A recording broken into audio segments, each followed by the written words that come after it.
Hello there. I should have a hat, right? I have one somewhere. I thought tomorrow is Christmas Day, no?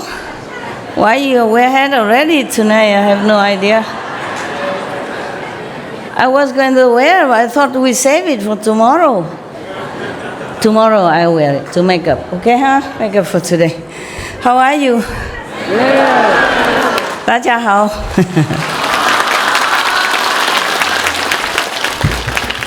今天已经圣诞节了吗？ Is it already Christmas today? No, huh? After midnight, right? I have 3.5 hours, then I can run back to it. Okay, thanks a lot. Thank you. You look good in hat. My God, the Taiwanese, they really can. Did they tell you to bring, or they just give it you here?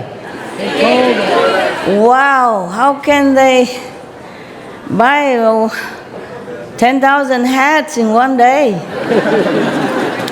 More than 10,000 perhaps. Oh, incredible, incredible, incredible. Wow, wow.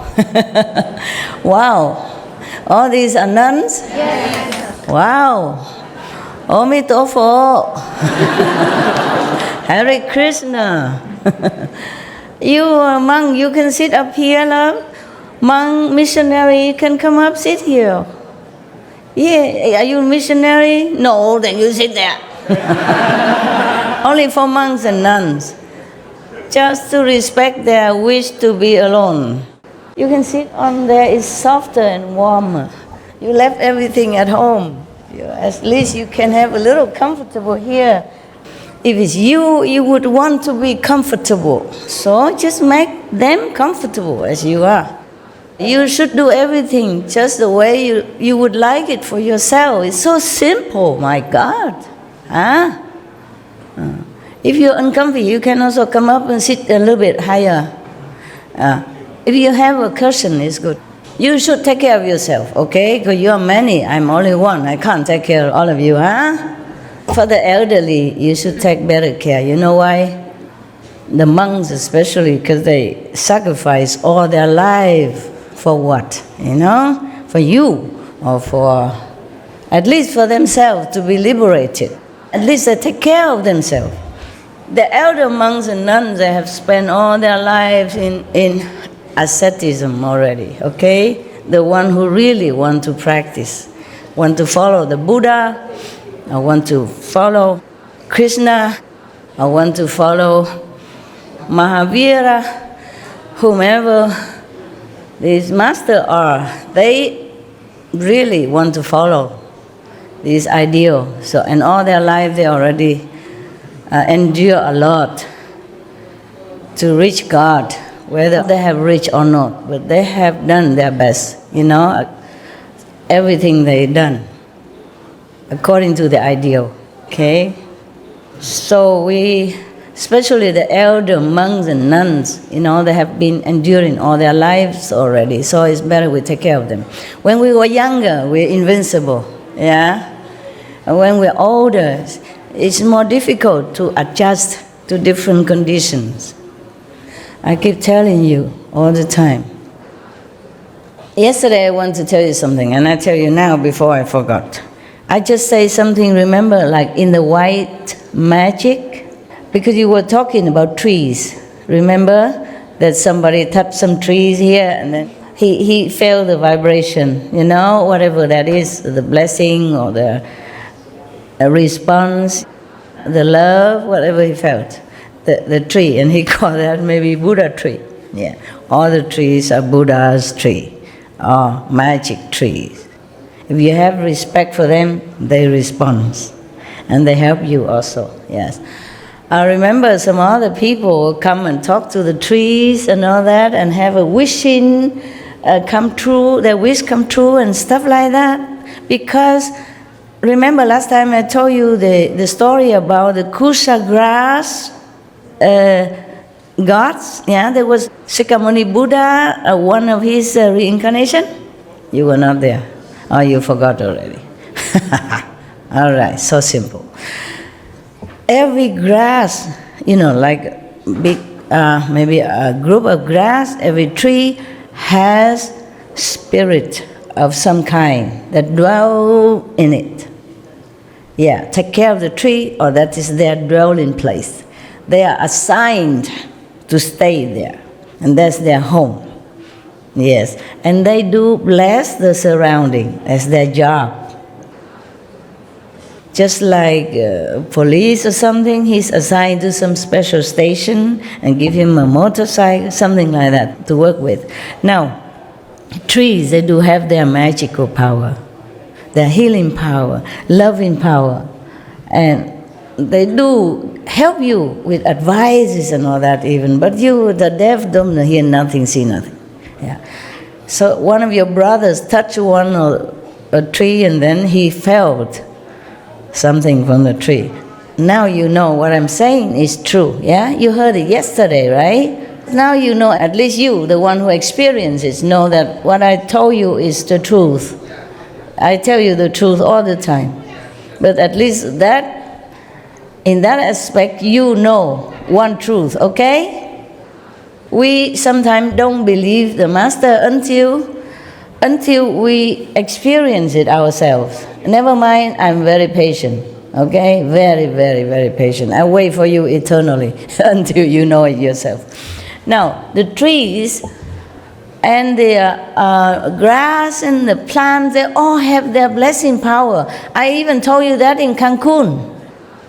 All right, so now, in the way it's magic kind of practice, people even advise you, like you make friend with one tree that you like, and then if you are sick or you have problem, you just come and hug the tree or tell the tree your problem, and then promise you come back again to visit, and then you will get better.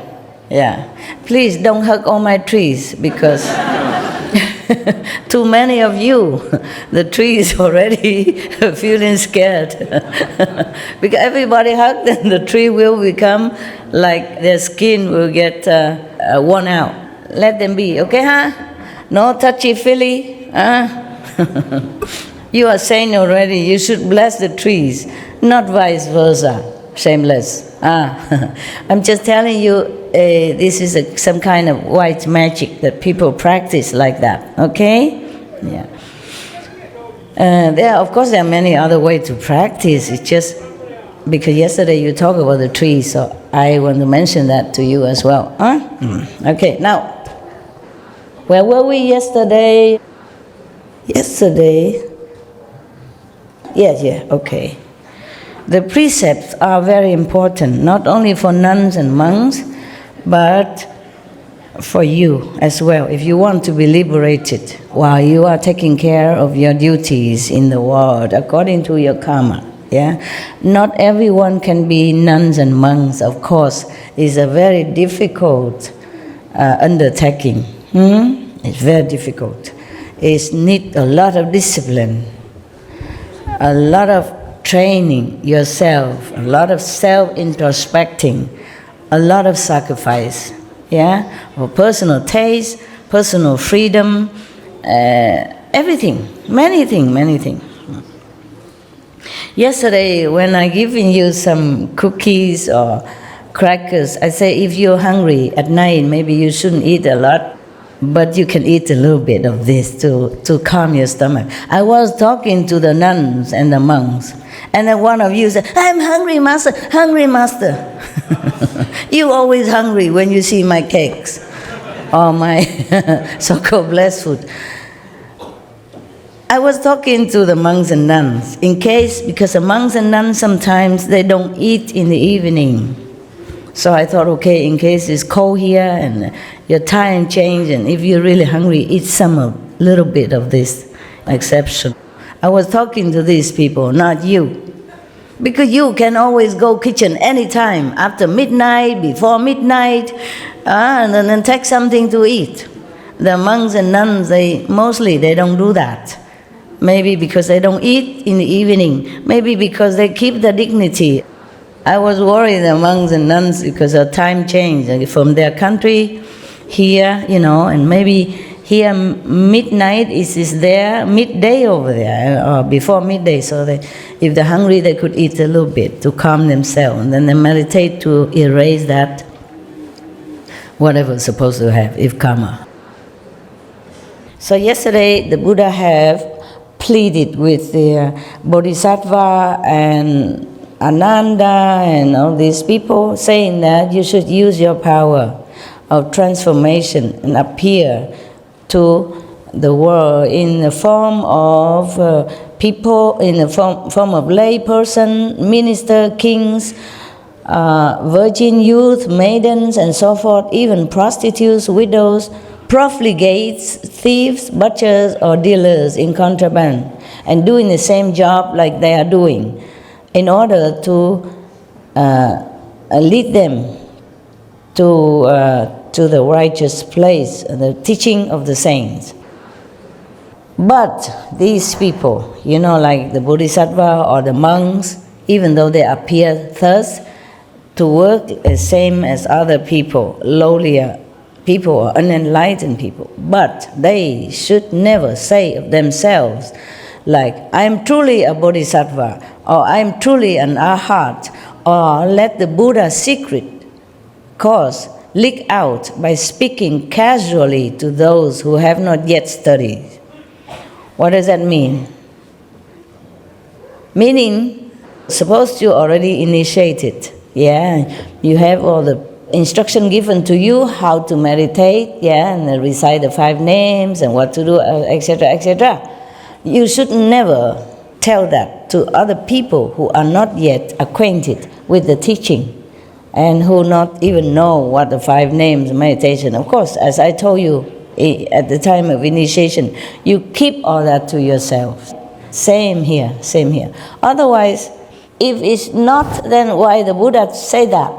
Because it is true that the initiation should not be told to the people who are not acquainted to the teaching, or who are not aspiring to become one of the meditators or the truth seeker, and those. Just like Jesus say, do not give pearl to the swine. The pearl, the precious pearl, is likened to the teaching of God, of the initiation. Precious teaching. We should not just go out and just say anything about that when they're not ready. Then the Buddha continued, how can people who made such claims other than at the end of their lives, and then only to those who inherit the teaching, be doing anything but deluding and confusing living beings and indulging in a gross false claim? So Buddha warned us that we should never do that. Maybe at the end of their lives, and then only to those who are already in the path, who inherited the teaching. That's what the Buddha meant. Those who already know the path, already know the initiation process. And then maybe at the end of your life, if you are really a Bodhisattva or a saint manifested, then you say, I am so and so. Now, there was one guru in India, the Sikh guru. I don't remember the 3rd or the 5th, one of the 10. One of the 10 Sikh gurus. He was very old already, 70-something. But he has been, he know nothing about practice of meditation. Until one day, he met one of his acquaintance or family members was reciting something, some of the teaching. And then he overheard it, and he asked her, what is that that you are reciting? So his acquaintance tell him, oh, this is a teaching of Guru so-and-so, one of the Sikh guru before. And then he said, what is a guru? She said, you don't know guru? You have no guru? Then don't come near me. In India, I don't know now, but before, if you have no guru at all, you don't have master, teach you anything, then you are just a nobody. They don't let you in their kitchen because it might be contaminated their food. Even the shadow, your shadow, if you have no guru, no master who teach you, real master teach you anything, they don't let even your shadow fall into their food or in their house or their kitchen like that. They worry that your impurity, your karma, which have not been cleansed by the master power, by the initiation process, even your shadow will contaminate their energy of the houses or of the kitchen. The people who are not initiated never allow in the kitchen in any case. That bad.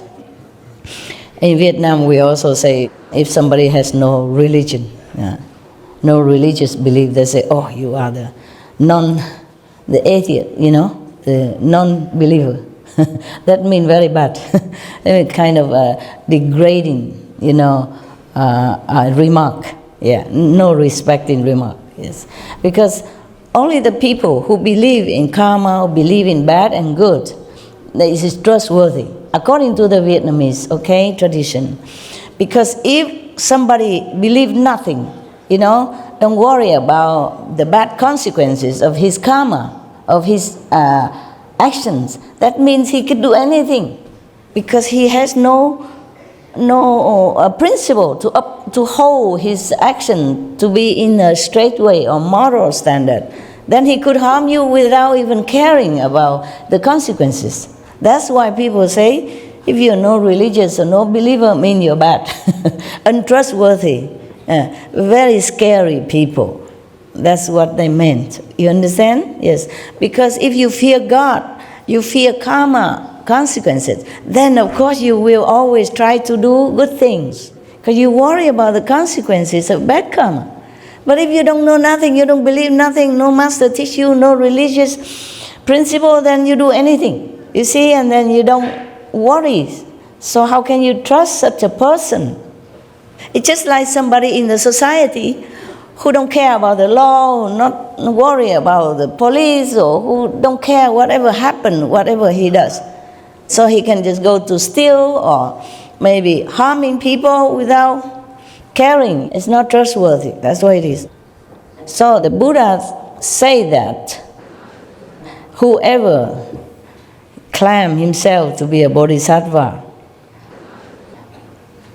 except at the end of their life, when they have to review themselves, if they really know they are bodhisattva, and they reveal themselves to those who already in the path, then it's okay. If not, then they are just deluding themselves and others.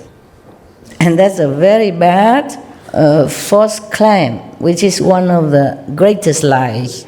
Thus, when you teach people in the world to cultivate samadhi, they must also cease all lying. This is the fourth clear and unalterable instruction on purity given by the first come ones and the Buddhas and the world honored ones, forever, in the past and now. Therefore, Ananda, one who does not cut off lying is like a person who carves a piece of human excrement. Yesterday we told already, and hoping that it will smell like sandalwood. And already yesterday the Buddha said, if you lie, especially you lie about your spiritual attainment, then it's like a poor person who claimed to be the emperor, and then his head will be chopped off. Very dangerous. So you like cutting off your enlightenment possibility now and in the future if you tell lie. This is a problem. Some people, it's just habit to tell lie. They don't even realize they're telling lie. Or they just make some excuses, and then to tell it as if it's true. And they think their excuse is valid anyway.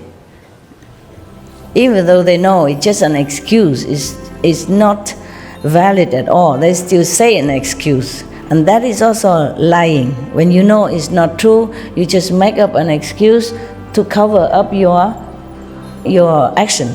Then it's no good. So watch all the time your mind, because your mind is tricking you all the time. Due to habit, due to the company you keep, due to the job that you're doing, due to your surrounding, due to your family tradition or kind of lineage or just habit. So watch it all the time, okay? This is the most difficult to watch. Because we always make excuse when we want to do something. We say, oh, I do that, because of this. Whether or not it's true, and you don't care. And that is also lying. Should not. Always watch our mind. The Buddha said that if monks' minds are as straight as the lute strings, true and real in everything they do, then they can enter samadhi and never be involved in the deeds of demons. I certify that such people will accomplish the Bodhisattva's unsurpassed knowledge and enlightenment. Yeah, the Buddha guarantee.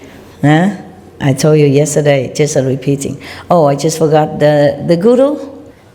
He was very old. One of the Sikh guru was Amar Das. Amar Das. Okay, thank you, my love. Thank you. I forgot. It's a long time since I studied all this. It's 30-something years already. Passed so fast. 40 years even. Almost 40 years. Whew, time passed, eh? My God. Okay, so he was very old. Yeah, and then he heard that, oh, without a guru, you are nothing. You are kind of rejected by even your own friend or your own family members. Oh, and he said, okay, where do I find a guru? Just like, where is a supermarket or something? Somebody who knew him long time. And then show him where to go and find the Sikh guru to study with him. And then he became that guru's servant. Very humble servant. Every day he served him with all his mind, all his heart, all his love. And then somehow, even though he was old already, but he was so pure, so sincere, so thirsty for God, that the guru even passed on the mantle of guruship to him. And of course, the son of that guru, the original guru, was so jealous of him. He find all kind of thing, all kind of picky thing to degrade him all the time. One time he passed by when the guru was talking or teaching, and then he said, why, huh? You think you're somebody, you even grow a long beard like my father. You think that's look like my father, and then you are a guru or something, huh? And like he was very, very jealous and degrading him in front of people, humiliating. Why do you grow such a long beard? Yeah, for what? And the guru said, it's just to clean your shoes, my lord. You remember that? My long beard just to clean your shoes. Because he was saying you are just a servant, and now you grow a beard like my father, and then you think you're a guru of some sort. And you grow a long beard. And say, I use it just to clean your shoes. Yes. That's what masters are. They are not really boastful. They don't mind whatever said to them. If they are disciples, then of course the guru will try to correct him or her and say, oh, you should not say such thing. It's a bad karma for you or something. But this person, he's too arrogant and so too ignorant, and he was already out of tune with the fathers, which was a guru teaching, so he could not argue with him much. So he has to say, I grow it bare long so I can clean your shoes with it. One time I was in India, and one of the master, I don't know what did I do, I don't remember. And he hit me on the head with his hand like this. I said, you're too hard. So I said to him, please use your shoes, master. Don't hurt your hand. I really meant it. I was nobody anyway. And it's just a natural thing to react that way. Because normally, master, if they touch you or hit you, maybe they become contaminated by your karma. So I'm worried, so I told him, use your shoes to hit me instead of the hand. But he didn't hit again. Yeah. Okay, so now the Buddha here also tells us that even if you are a bodhisattva and you use your transformation power to do some worldly job in order to teach other beings, still you don't review yourself. Then the Buddha continued saying that if one does not practice any of these tokens of renunciations of the body on the causal level, then even if one realizes the unconditioned, one will still have to come back as a person to repay one's past debts, exactly as I had to undergo the retribution of having to eat the grain meant for horses. But I told you yesterday already, it's just the karma of the world and the disciple that made it happen that way, because the Buddha would never be in any defilement in order to have to undergo any retribution at all.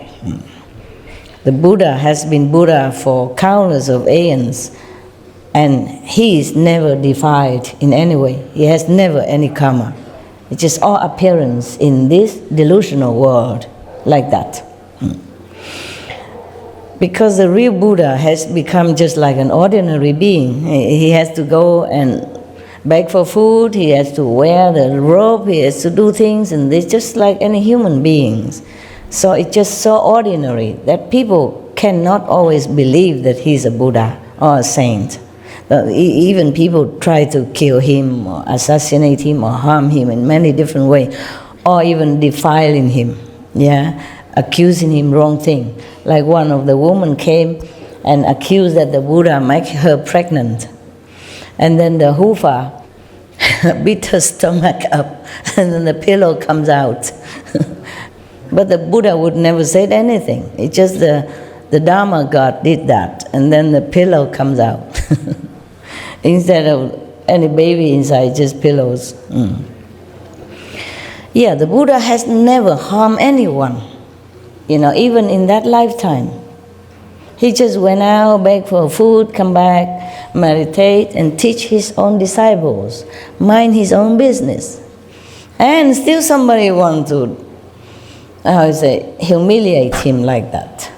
Imagine, He done nothing wrong. Yeah, but he says something like, you don't wear leather, you don't wear silk, you don't drink milk, you don't eat butter. Oh, of course, it probably harms some business.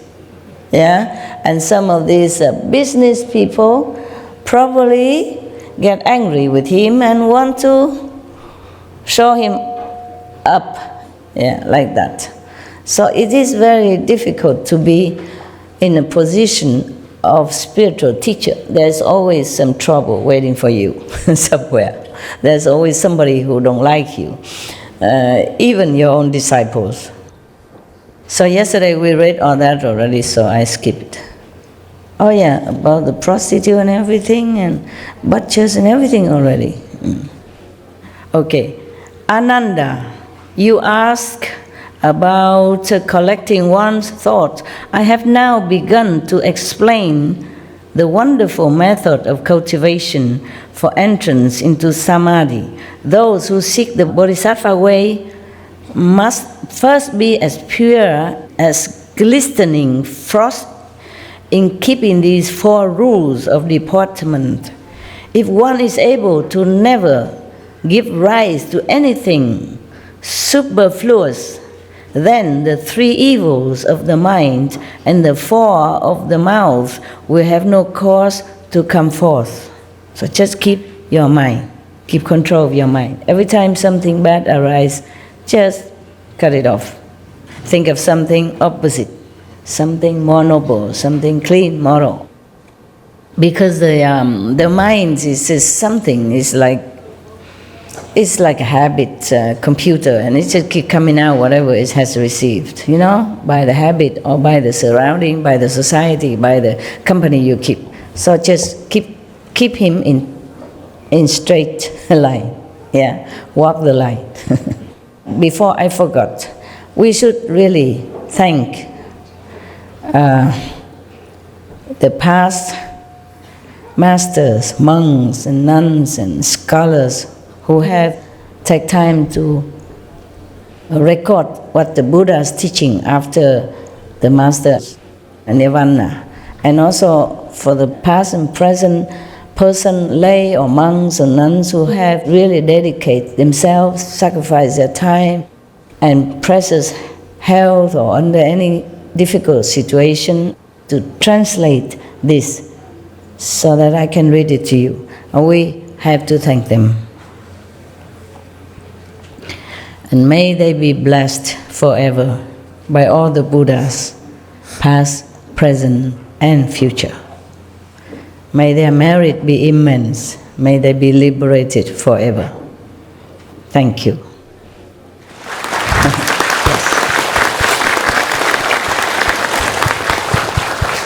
We should put this section in the front and in every time, in the beginning of every segment of the lecture, if we show it on TV. Yeah. You should put it in the end also, beginning and the end of any segment of this lecture, of this continuous series of lecture. Okay, now Ananda, if one does not neglect these four matters, and further, if one does not pursue forms, fragrances, taste, or objects of touch, then how can any demonic deeds arise? I mean, we keep our mind pure, simple. Have what we use what we have what we need. Need and greed are different. Therefore, we have to keep our mind in a straight line, knowing how much the mind can lead us astray. We have to keep it under control, using the Buddha's teachings. The Buddha say, if there are people who cannot put an end to their habits from the past, you should teach them to single-mindedly recite my light atop the Buddha's summit, unsurpassed spiritual mantra. The Buddha taught many mantras, okay? For you, just recite the 5 names. And the 7 gifts, okay? That would be good enough for you, busybody lifestyle. In our modern time, we have many comfort due to splendid inventions of all kinds. Our lives have become more comfortable and convenient. Nevertheless, because of that, we also have to work harder in order to earn them. In the Buddha's time, it's easier to practice purity of mind, I think, yes, because you don't go too far anywhere. You just eat whatever inside your community that produced, and you just interact with each other in your village, in your hometown mostly. Most people are like that. And things they eat are very simple. And they don't have to buy a car to go out to big supermarket to buy a color television. Before, we don't even have television. And then we have a black and white television. And then later we say, what? You still have black and white? No, I want a color television. And I don't just want a normal TV. I want super-sized TV, a flat screen, etc., etc. Therefore, we work harder, we're busier, and our mind is so difficult to control to the limit of what we need. Instead of just be satisfied with what we have, we want more and more all the time. Therefore, we are always in need. And when we're in need, we must think of the way to have what we think we need. And then we forget what is important in life. We have to keep up with the Jones, and then we forgot that we should keep up with the saints. We should remember what's important, because this life we will leave behind. Everything we have, we must leave behind. Anytime, anyway. You don't even know if it's tomorrow or next day. But just too busy, forget. Thus, we, the practitioners of the Kuan Yin method, always have to remind ourselves what is important, what is less important. And whatever we can minimize, downsize your life, then just do that. so that you don't have to spend your precious moment thinking of how to get more things. A precious moment thinking of have to go out and buy this, buy that. To buy, you need car, you need other people, you need petrol, you need time, you need to earn money. And that will cost us a lot of time. A lot of time. A lot of precious time. And if we have also been married with children and kids, then good luck. Good luck to you. Because there will be no ends to your obligation and duties. You have to work harder. Being a monks and nuns is a tough job, but I don't know if it's tougher to be lay people with families and children and the in-laws and the both side in-law and the death anniversary, birth anniversary, marriage anniversary. Whoa, if you forget. I think my life is tough because I work so hard. But it is different. I work for the world. I work for others. I don't work for myself. Of course I do work for myself also, but that is not the point. Most important is work for the world, for others. So whenever I go somewhere, I do something. I always ask, is this good for the world? Is this better for the world this way? Where do I stay so that I can meditate better? Where do I stay so that I can get a better spiritual merit points to give it to the world? Always this question. I never ask like, where do I stay so that I get more food or more comfortable, I become more pretty and get more things, nothing.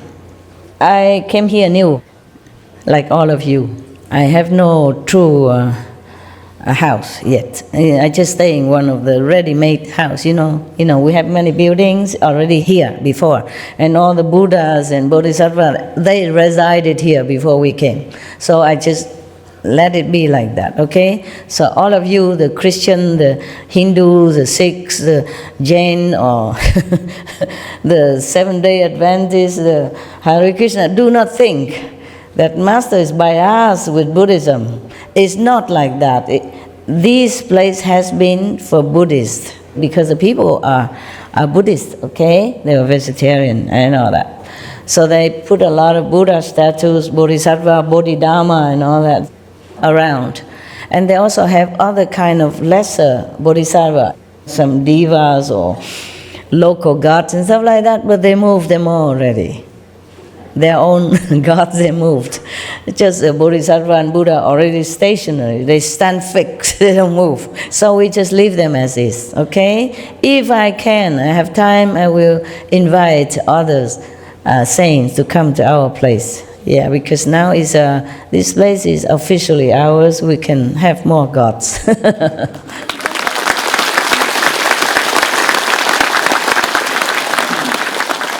So each of your gurus, your master, your original gods will have a chance to come and stay with us.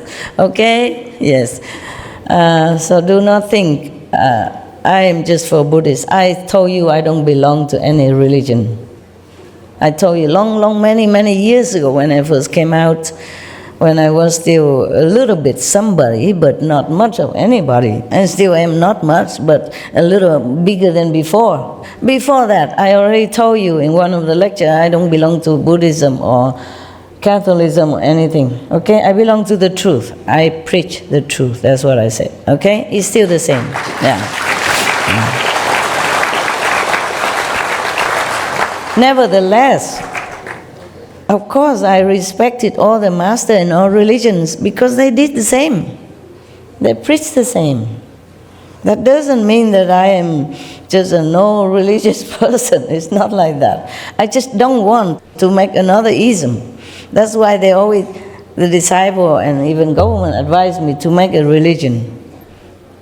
And then I will have more advantage, more freedom, easier. But I don't want to make another one. We have so many religions already. Why make another religion? Have more competition, more complication. And then later, when I die, they make so many churches, many temples again. Qinghai Church here, Qinghai Temple there. And then to take up space, and people have to clean the church and temple every day. The Buddha continue. It is the invisible appearance atop the summit of the third come one. It is the spiritual mantra proclaimed by the Buddha of the unconditioned mind, who comes forth from the summit in a blaze of light and sits upon a jewel lotus flower. And now he's talking about Ananda's private life, a private connection with Manjusri, with that prostitute who almost corrupted him, and etc., etc. So I cut that off. Oh, you want to listen as well? I just talk about the precept here, okay? All right. Never mind, I just read it to you. What is more, your past lives with Mataji's daughter accumulated kalpas of causes and conditions.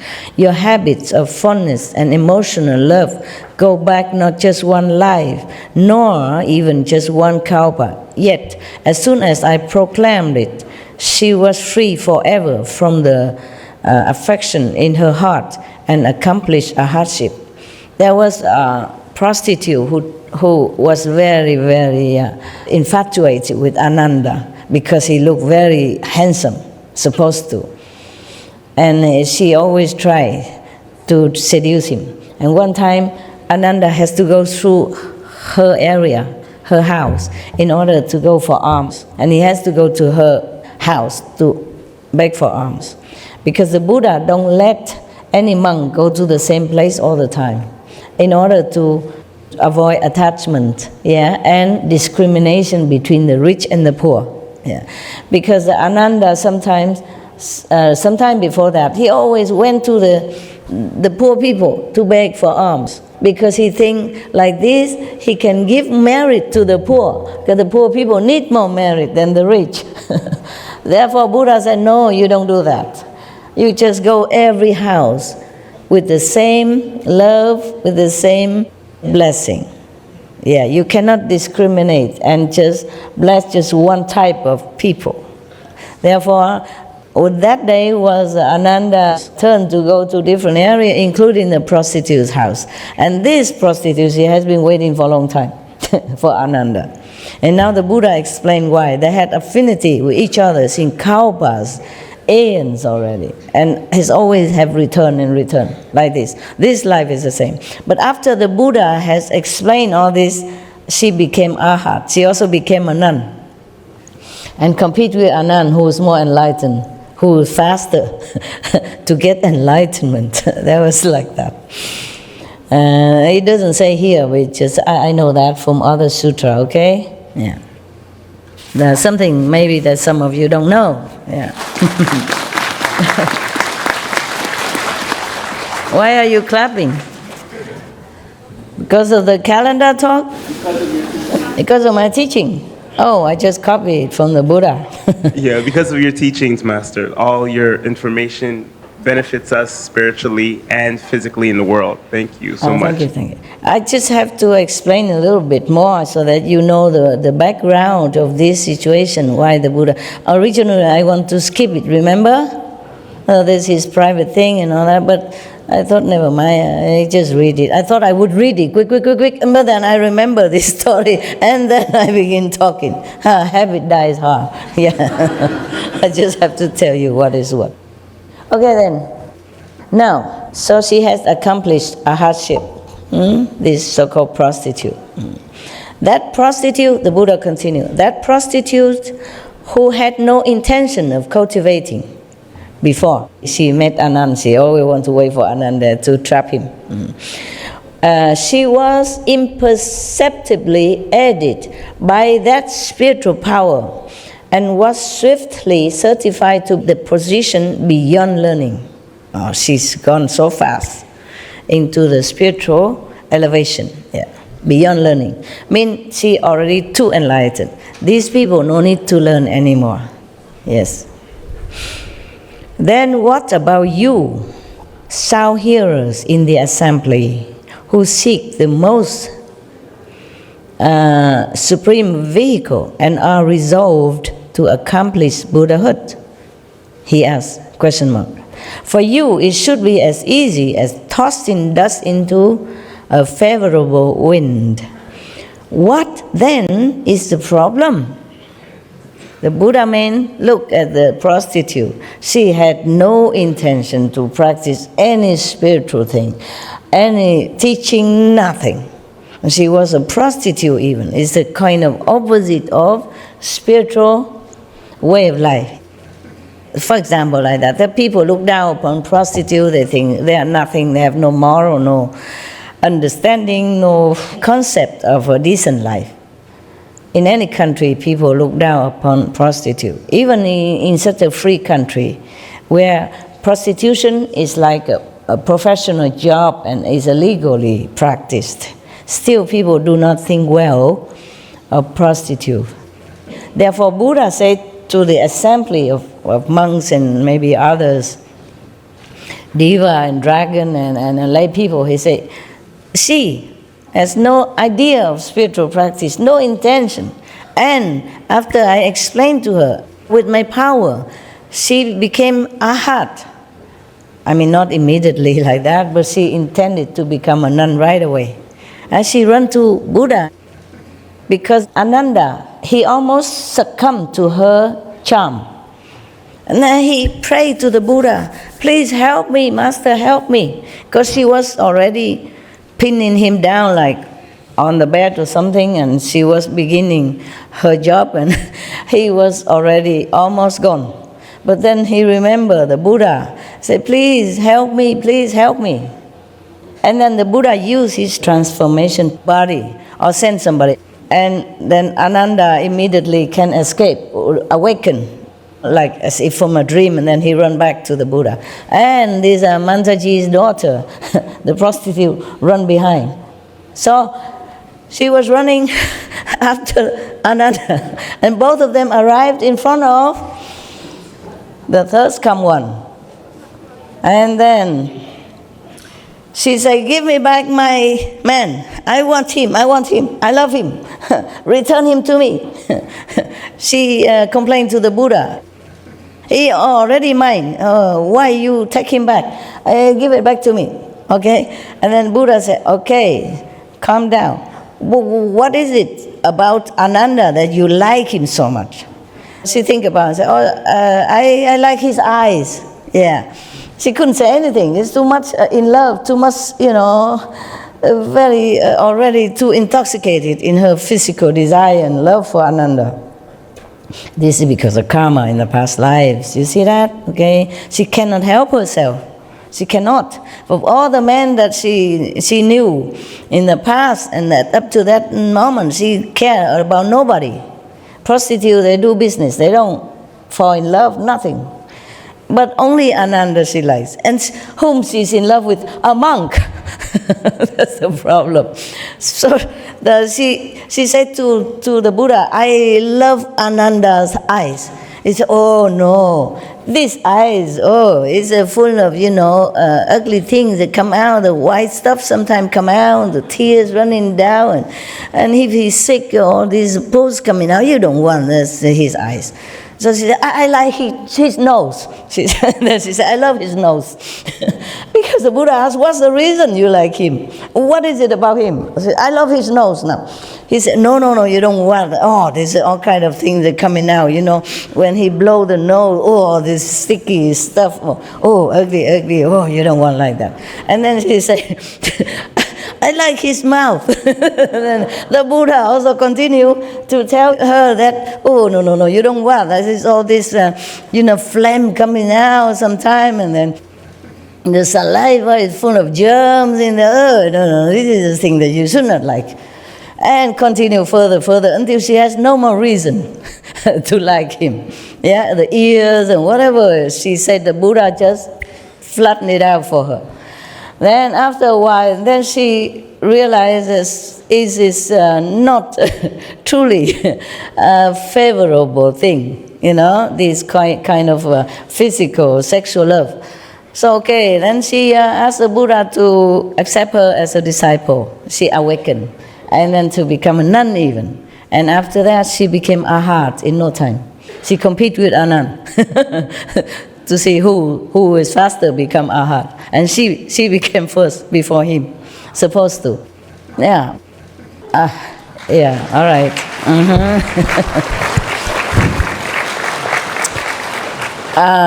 It's not because Ananda was slower or less spiritual. It's just his destiny to serve the Buddha first, okay? And to try to remember everything the Buddha said in the assembly, or whatever happened in the assembly, on all the spiritual stories that happen within the Buddha's assemblies and disciples. Just like nowadays you have miracle events, miracle stories and all that. Before there was no record player, so somebody has to write it down or memorize it all. Ananda that was his job. You see, if he became Buddha too quickly, maybe he could not do this, because he will lose his intellectual power, memory, so that he can become more pure, become Buddha. So he has to continue to be so-called a little ignorant until after Buddha passed away. Yeah, after Buddha passed away, he became enlightened immediately and become Arhat, okay, and become one of the successors.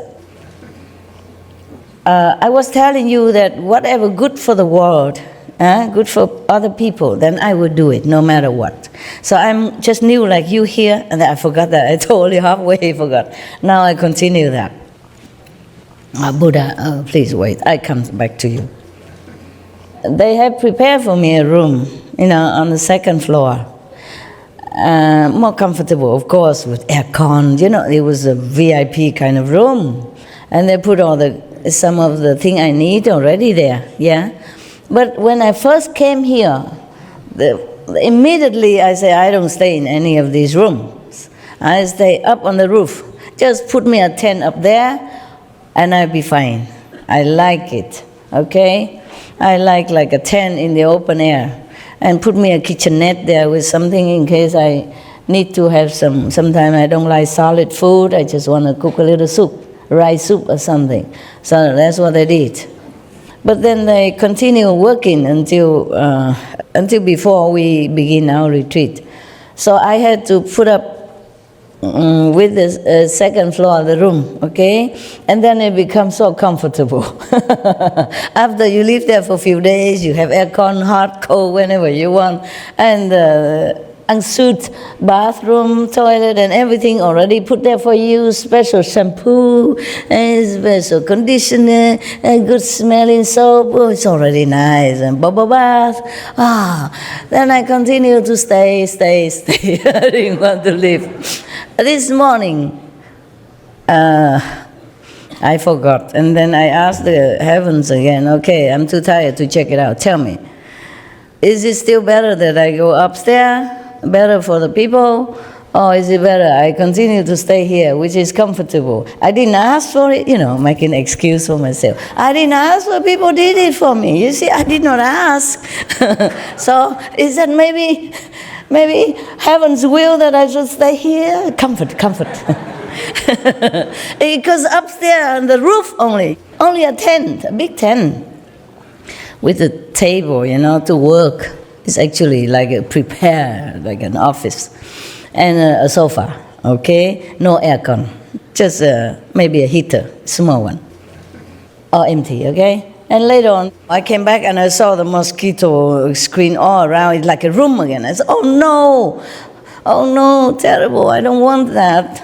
I just want a tent, okay? And all around empty, I like that. It's not like screen all in with door and all that. Even though it's just a mosquito door, I don't like it.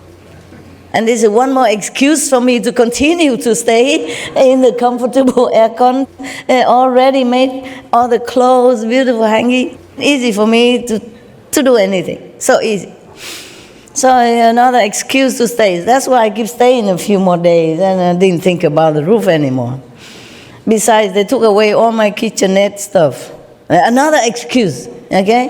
And what should I do up there? I don't have anything to cook. No pan, no pot, no cooking stoves, no bowls, no spoon. I keep listing it, You see that? I have nothing. Yeah, our minds like comfort, yeah? Even I like comfort, yeah? Especially when you're older, You have aircon, it's warmer for your back, and it doesn't stiffen your legs, and all kind of excuses I have. Yeah. But then suddenly this morning I was thinking, maybe just a trick. I should go upstairs because that's my instinct. The first day I came, I said, I don't stay in any rooms. The room has been slept in by people and used for years, decades already. I should not stay there, even though I throw all the beds out already. Just have a new sofa in and office, a table and all the office stuff, a document to work. So it just looked like an office. One sofa and a table, empty chair, like that. It's not much. And it was okay too, comfortable. Because they normally use it just for bedrooms. You come in, you just see the big bed. Nothing else. And it feels suffocating. I don't like it. Because the room already small. You put a bed in there, you can't do anything else.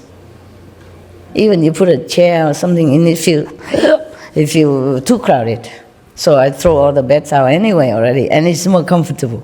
But this morning, suddenly I wake up and say, oh no, maybe it's not too good to continue to stay here, because I feel too relaxed. It's a relaxing room. It's a rest area, and my mind will not be set on working. It's the atmosphere in the bedroom is always make you feel relaxed and want to sleep, rest, especially when I didn't ask for it, maybe heaven's will, This morning I asked, I said, okay, I'm too lazy to move again, all my things upstairs again. But okay, what is better for my work, okay, for the world? And they say, move, leave this room. I said, what, really? Repeat again. So they say, leave the room. It's better, okay? Better for you, my work, yeah? So immediately I left. Immediately, at that minute. Yeah, I don't want to further arguing with my mind. I know it is the right thing. It's my first impression anyway, and I wanted to do that. My 10 is still up there, okay? And so I move whatever necessary. I couldn't move the whole thing yet because there are clothing. But I moved the symbolic of work, like computer, telephone, bathroom stuff, toothbrush and stuff like that. And a blanket, So that is already a symbol of my new life, a new area. It's all the necessity. And there's some clothes. So it's okay. The mind can trick you for comfort. I really felt very comfortable in that room. Often I can't sleep very well, but in that room I sleep so well and I feel peaceful there. That's why I didn't want to leave. I thought it's heaven's will. Blaming it on heaven. It's not true. Sometimes the comfortable place doesn't mean a good place. Okay? You might not have peace at the end. Not peace within yourself only, but peace with other coordinating people. If you stay in one bedroom, for example, and to work from your bedroom, if you have no choice, then you have to. But if you have choice, you should separate your work and your sleeping area. Now, feng shui-wise, it's like that. Because your sleeping area is your sleeping area. And if you work from there, people don't cooperate with you. It's just naturally. Because you order from your bedroom. Your bedroom is supposed to be your sleeping area, resting area. It's not for working. So at home, if you don't have more room, you have to put aside one corner for working, okay? And when you finish work, you just shut that down. And if you can, you put a curtain or something, okay? Put something separate or some plants so that you have more efficiency in your work. There are more of this kind of cooperation between colleagues. Of course, I was too comfortable. I even forgot about feng shui or whatever shui that was. I just feel so good. Sleep well, eat good. For a long time, for a change. I was really reluctant to leave. Imagine that. Supreme Master and all. Still like the bedroom. All right. But I moved immediately as long as heaven reminds me for what purpose I was here. It's okay, just a few days. Good excuse. Yeah, take a rest. Okay, forgive me. Weakness of the body and mind. So I'm not always tough as you think, huh? I also love comfort. Yeah. And how you say, security. Yeah. In the second floor with the bedroom is more secure because there are iron doors, locked and everything. The roof don't have any like that. But I have tried to fix it so that I can lock from my side. Normally they put lock only from the inside. Okay? The roof's supposed to be the outside. So every door is locked from inside. Not on my side, the roof. So this day I moved up and I have tried nail this and that and making some arrangements so that I can lock from my side. Just so that I can feel a little bit psychological safety. I had to do that wherever I go, so that I feel peace of mind. Huh? Good. Now you know my secret, my attachment secret to the bed and comfortable and the aircon. Yeah. Now I have nothing, just a tent. No aircon up there. Yeah, what for you have an aircon? It's all open air anyway. The aircon will not work. But after a while, I get used to it also. You will not feel that cold. It'll be okay. Just put more clothes on then. Huh? If it's cold. It's good like that. So I can have more sympathy with you also, who lives in the outdoor tent and stuff like that. Huh? So I don't be too comfy and sleep. So the Buddha say, mind that even if a prostitute who has no spiritual intention at all, or never had any connection with any spiritual teaching prior to meeting with Ananda at that time, still she can become a nun and attain arhatship. That's a big deal, arhatship, very high. Bodhisattva. Therefore, how can you not? That's what he meant, okay? His assembly, yeah. And you also, of course.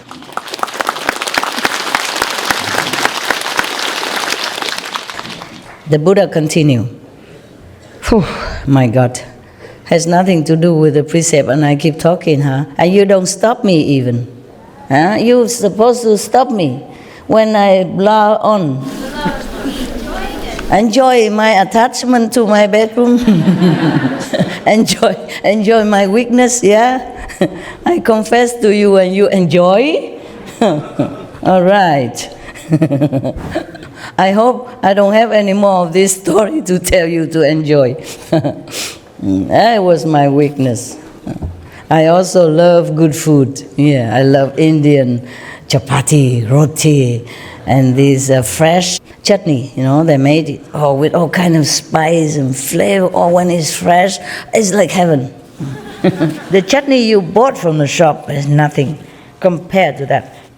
When they make it, chop there's a carrot into finger size and other kind of vegetable, even, cauliflowers. And then they put, I don't know what kind of spice they put it. Oh, God, tastes so good. Even I forgot my dignity, I come and beg for some. And they give me just a little bit because I prepare it for everybody. Normally, they wouldn't give it to you before everybody, but I don't know, they feel I was too skinny, too small, so they feel pity for me, and the woman gave me some. I never forget that taste, because I was hungry, and also it tastes so good. And fresh, freshly prepared. It's not too sweet, not too sour, not too salty. It's just perfect. The Indian woman, they can make it. Oh, man. And here, even you make it here, it's not the same. Okay? They put all the love in it also because for their gurus and the disciples who came to their house. Oh, they make it so good. All right.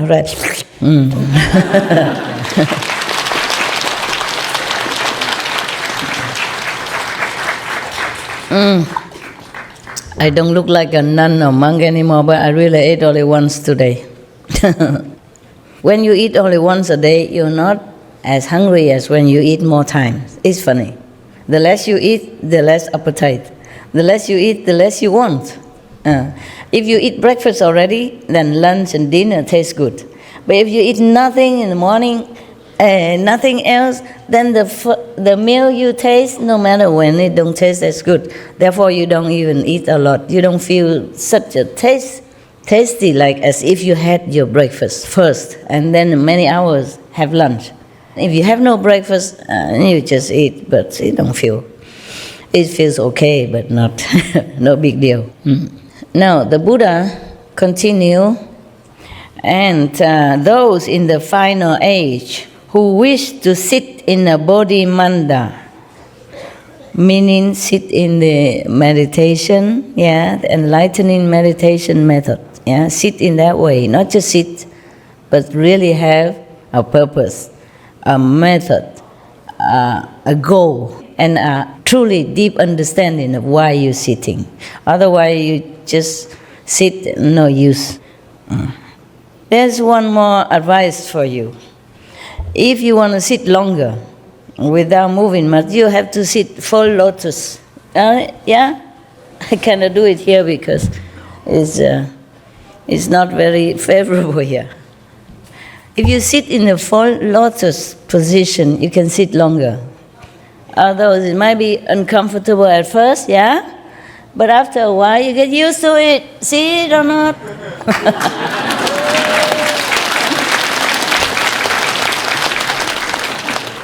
Okay, I will take a photo or something in lotus position, and then you can have a look. You know, right? That both legs are crossed together.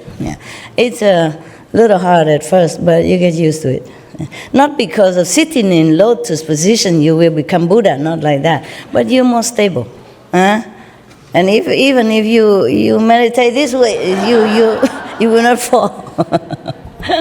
Your legs are locked, so you don't fall too easily, and you can't sleep too easily. Even if you sleep in the lotus position, you wake up earlier, quicker. All right, so that's just by the way. So the Buddha say, if those in the final age, meaning, what means final age? Mean the age that the Buddha is no longer there, After a master passed away 300 years or 500 years maximum, that is the final age of any teaching. If you don't see another master appear in that area, in that era, this is final. Okay. But luckily we always have. It's just that it might not happen in that lineage. So you might think, Buddha's gone forever. The teaching and the lineage of the spiritual power of any master is like a river. Sometimes it's hidden under the earth somewhere, and you thought this is the end of the river. No. It will seep out somewhere and then appear again. So it's just like that. Any of the religious people should look where the river reappear, and do not be attached to a location of the original river. Because in all age, all religious branch, there will always be a master somewhere, and not be in the same lineage, not be in the same religious order, but there will be a master for the world. For our world, yes. And even in hell, there is a master called Kristigaba Bodhisattva. He will stay there forever. Because he vowed, before he became enlightened, he vowed that he will save all the people in hell. He vowed that he will stay there forever until the hell are empty. All hells are empty. He said, if all hells not empty, he will not take on the Buddha's position or fruit. He won't become Buddha if all hells are not empty. So he continued to stay in hell to teach the hell beings, whoever he can teach. Whomever still has enough, a little bit of spiritual inclination, he will teach them.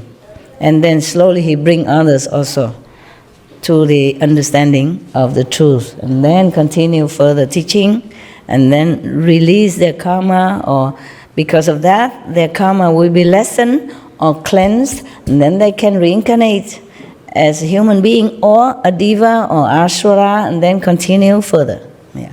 That is Kristigaba Bodhisattva. Oh, there are endless sutras in Buddhism I like very much. Maybe one day I will read you this Kristigaba Sutra. Yes. It's very interesting. He talked about...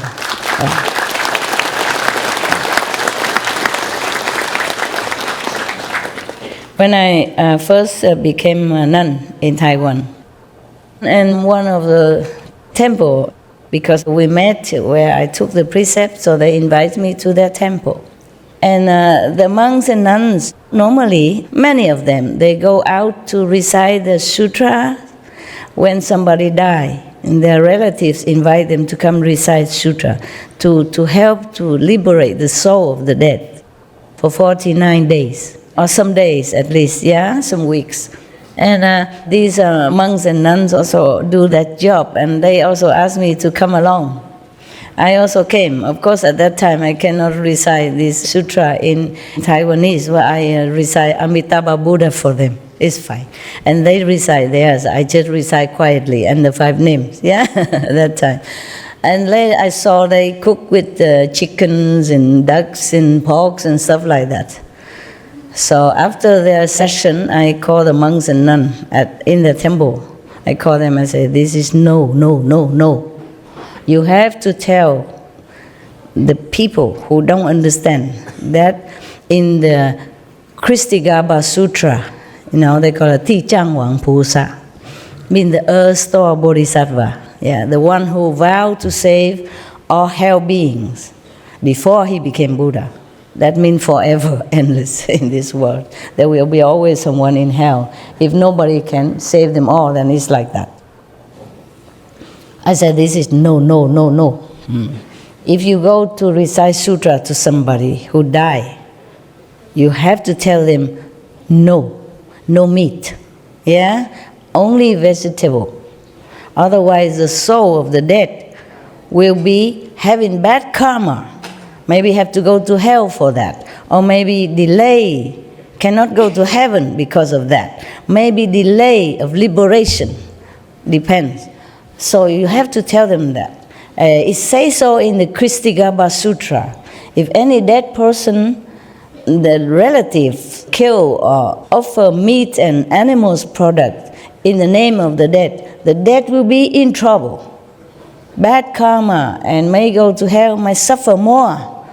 Okay? So you have to tell them that. You have to bring the sutra and tell them that. And then they bow to me. They put their arms together and say, you, Kristigaba Bodhisattva. I said, no. I read Kristigaba Sutra. I must remind you, we monks and nuns must tell people because they don't know. They have no chance to read any sutra. They're busy working.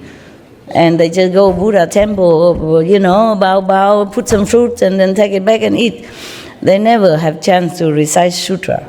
That's why we become monks and nuns. So we have more time to study the Buddha's teaching. And then because we are study already well, we must tell people who don't study it. It's not that you monks and nuns always go and just reciting things and then take offering from the red envelope and then go home. No, we study well because we have time, because we forsake the family time, we don't do business, we don't worry about mundane occupation, so we have more time. That's the purpose of being monks and nuns, so we can study a lot more. And then we have to tell people. And then they bow to me. I say, I'm Kristigaba Bodhisattva. I said, no, I'm no Bodhisattva. I just study the sutras. And then they was very respectful. I said, from now on, you tell people in advance before you come. Say, if you want me to come recite the sutra to bless the deceased, you must cook vegetarian. Otherwise, I don't come. And tell them why. The Kristigaba Sutra is very clear. Even you give birth to the babies, and if the family member kill chicken and all that to give to mother, then it's very bad for both mother and son. Because those demons who love to smell the blood from the mother at the time of birth and all that, they're hanging around already, and they will eat all this food also, and then they will make very much a heavy energy for the mother and son at the so sensitive time. They need to more rest, more good energy, but they did all the wrong thing, all the opposite thing. It's they all in the Kristigabha Sutra, and much more. In the Kristigabha Sutra, it's even say that the Kristigabha Bodhisattva tell the Buddha that, oh, I observe in the whole physical world, all the beings, every little second, every little minute, nothing they think, nothing they do doesn't cause karma for them. That bad. Therefore, you recite the 5 names all the time, okay? So that you don't think negatively. You don't have chance to act anything negatively. You protect yourself from attracting, so that you don't attract negativity to you as well. And bless your surrounding with this holy energy that you brought forth with you from the initiation power.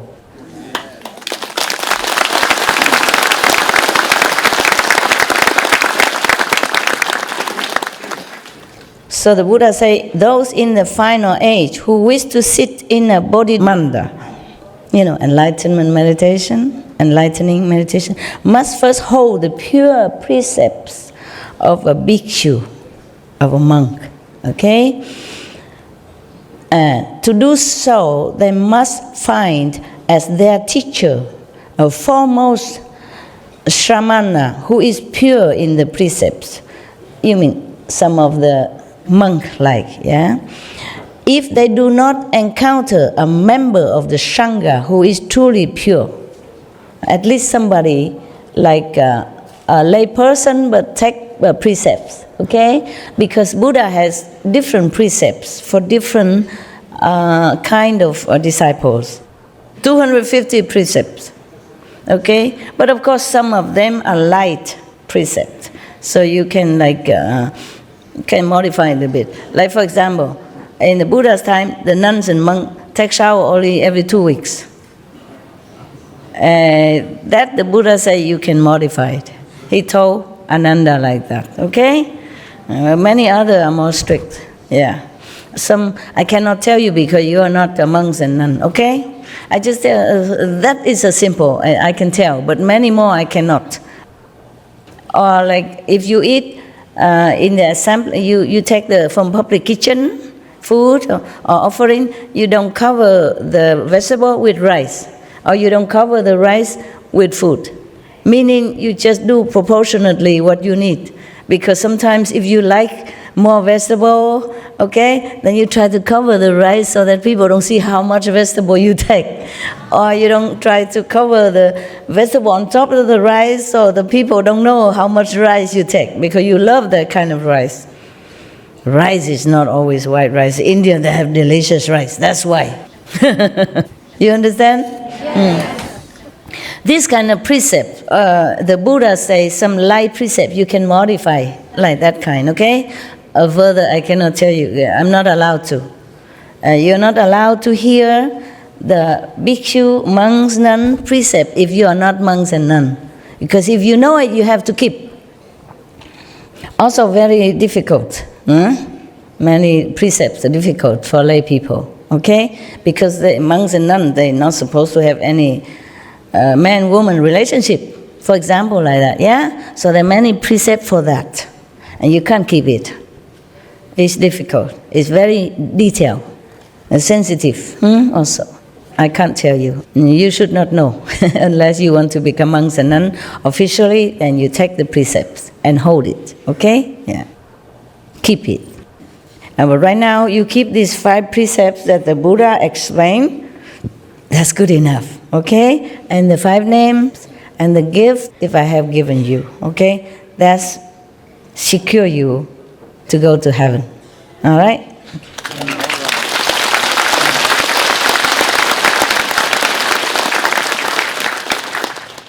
So the Buddha emphasized again, and again.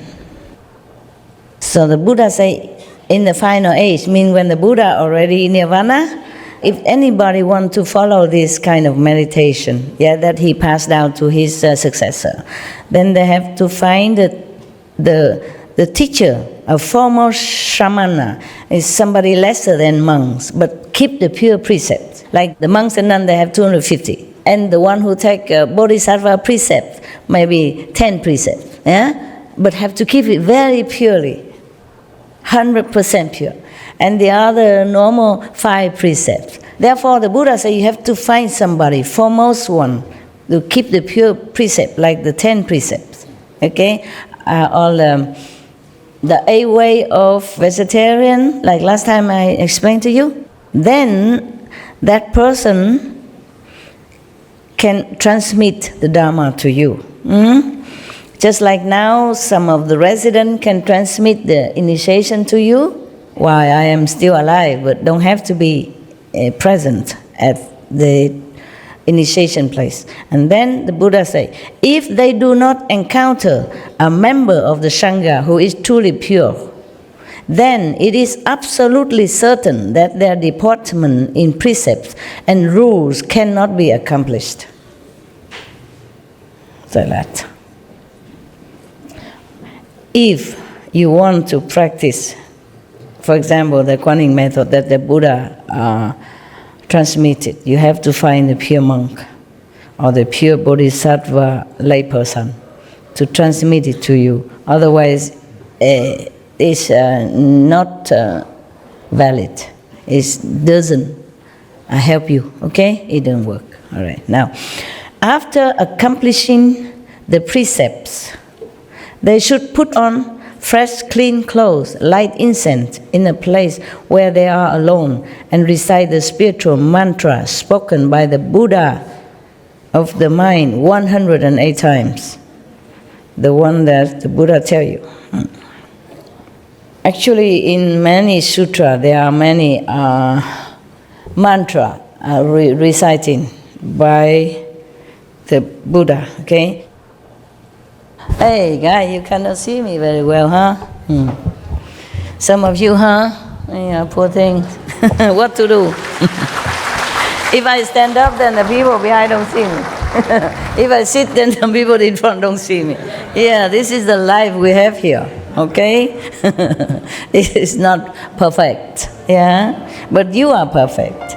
You will be perfect. And that's important.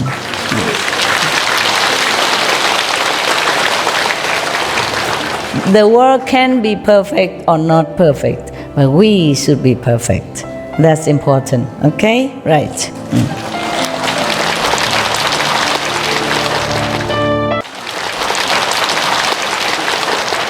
See, the Buddha always emphasized the precepts. Again here he said, after accomplishing the precepts, they should put on fresh, clean clothes, light incense, and recite the spiritual mantra spoken by the Buddha 108 times. Why is that? It's just one of those numbers, okay? 108 times so that you don't forget. After initiation, you might forget the 5 names.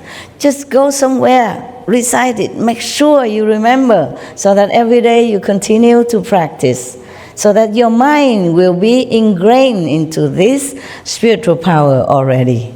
Yeah? Not just after initiation immediately go out, chop something, or chat. Try to find your quiet, peace place. Continue reciting the 5 names. Remember, refreshing yourself, the instruction, and all the levels, landmarks, so that you won't forget. After that, they should secure the boundaries and establish the Bodhi Manda.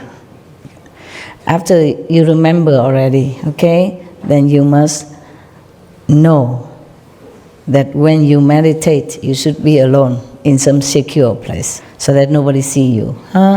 Better. In the countries within them, they should seek for the unsurpassed thirst-come ones throughout the 10 directions to emit a light of great compassion and anoint the crowns of their heads. in the countries within them. What does that mean? How can a country be within you or anyone? Huh? Okay. When you meditate, you are in different levels of consciousness. Maybe you pass through them, or maybe you contain them, or maybe you just remember all this landmark at the time of initiation so you can recognize where you're going. The Buddha said to you, within them, within these countries, but within those countries within you. That's why the Buddha say, in the countries within them. Within them, meaning these people, the one that he just mentioned, the one who practice Bodhi Manda. Same in the Bible. Bible say, in my Father's house there are many mansions. It's the same thing, okay? So remember all that. What? Can I relate something with you? Tell me. Because you just say contain something, and what has happened in the last 4 months? I always assimilate 5 names. With one time was 2 masters, then 3 masters, now it's 4 masters, including you, and God. And God is the one that contains all of them.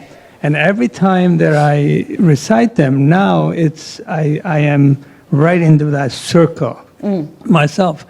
And when I'm in that circle, I don't know nothing else. Of this world, right? Okay. Yes. You're in Samadhi, yeah? It's good. Yeah, you mentioned that contain, and It's like that, yes, sense, yeah. yes. What the Buddha Thank say you. here is, in the countries within themselves. You see what I mean? Within you, within those people who practice after initiation. He didn't say in the country, in their country, or in heaven, or they say within them. All the masters speak the same language, yeah. In my Father's house, there are many mansions, okay? The kingdom of God is within you. See, the Buddha say, all the countries within them, meaning the spiritual level of practice within them, okay? Then they should seek the Buddhas, they should seek the blessing of the first come ones, meaning all the Buddhas, in the 10 directions to shine great compassion light toward them, toward these practitioners, and anoint the crown of their heads. Yeah, bless them. Ananda, when any such pure bhikshus, now bhikshunis, he also saying that now, meaning female monks, yeah. When any such pure monks and nuns or white-robed donors in the Dhamma ending age who can rid their minds of greed and lust, hold the Buddha's pure precepts, and in a Bodhi Manda make the vows of a Bodhisattva, and can bathe upon entering each time and day and night for 3 weeks without sleep, continue this practice of the way, I will appear before these people in a physical form and rub the crowns of their heads to comfort them and enable them to become enlightened. The Buddha will manifest just like transformation body, yeah? Even though it looks like physical body, but it's not the Buddha in physical body anymore. So the Buddha say that after initiation, if you secure your place and you do practice for 3 weeks long without sleeping, like I guess a retreat for three weeks, and keep the pure precepts, no sleep. I don't think I should tell you this because it's your specialty.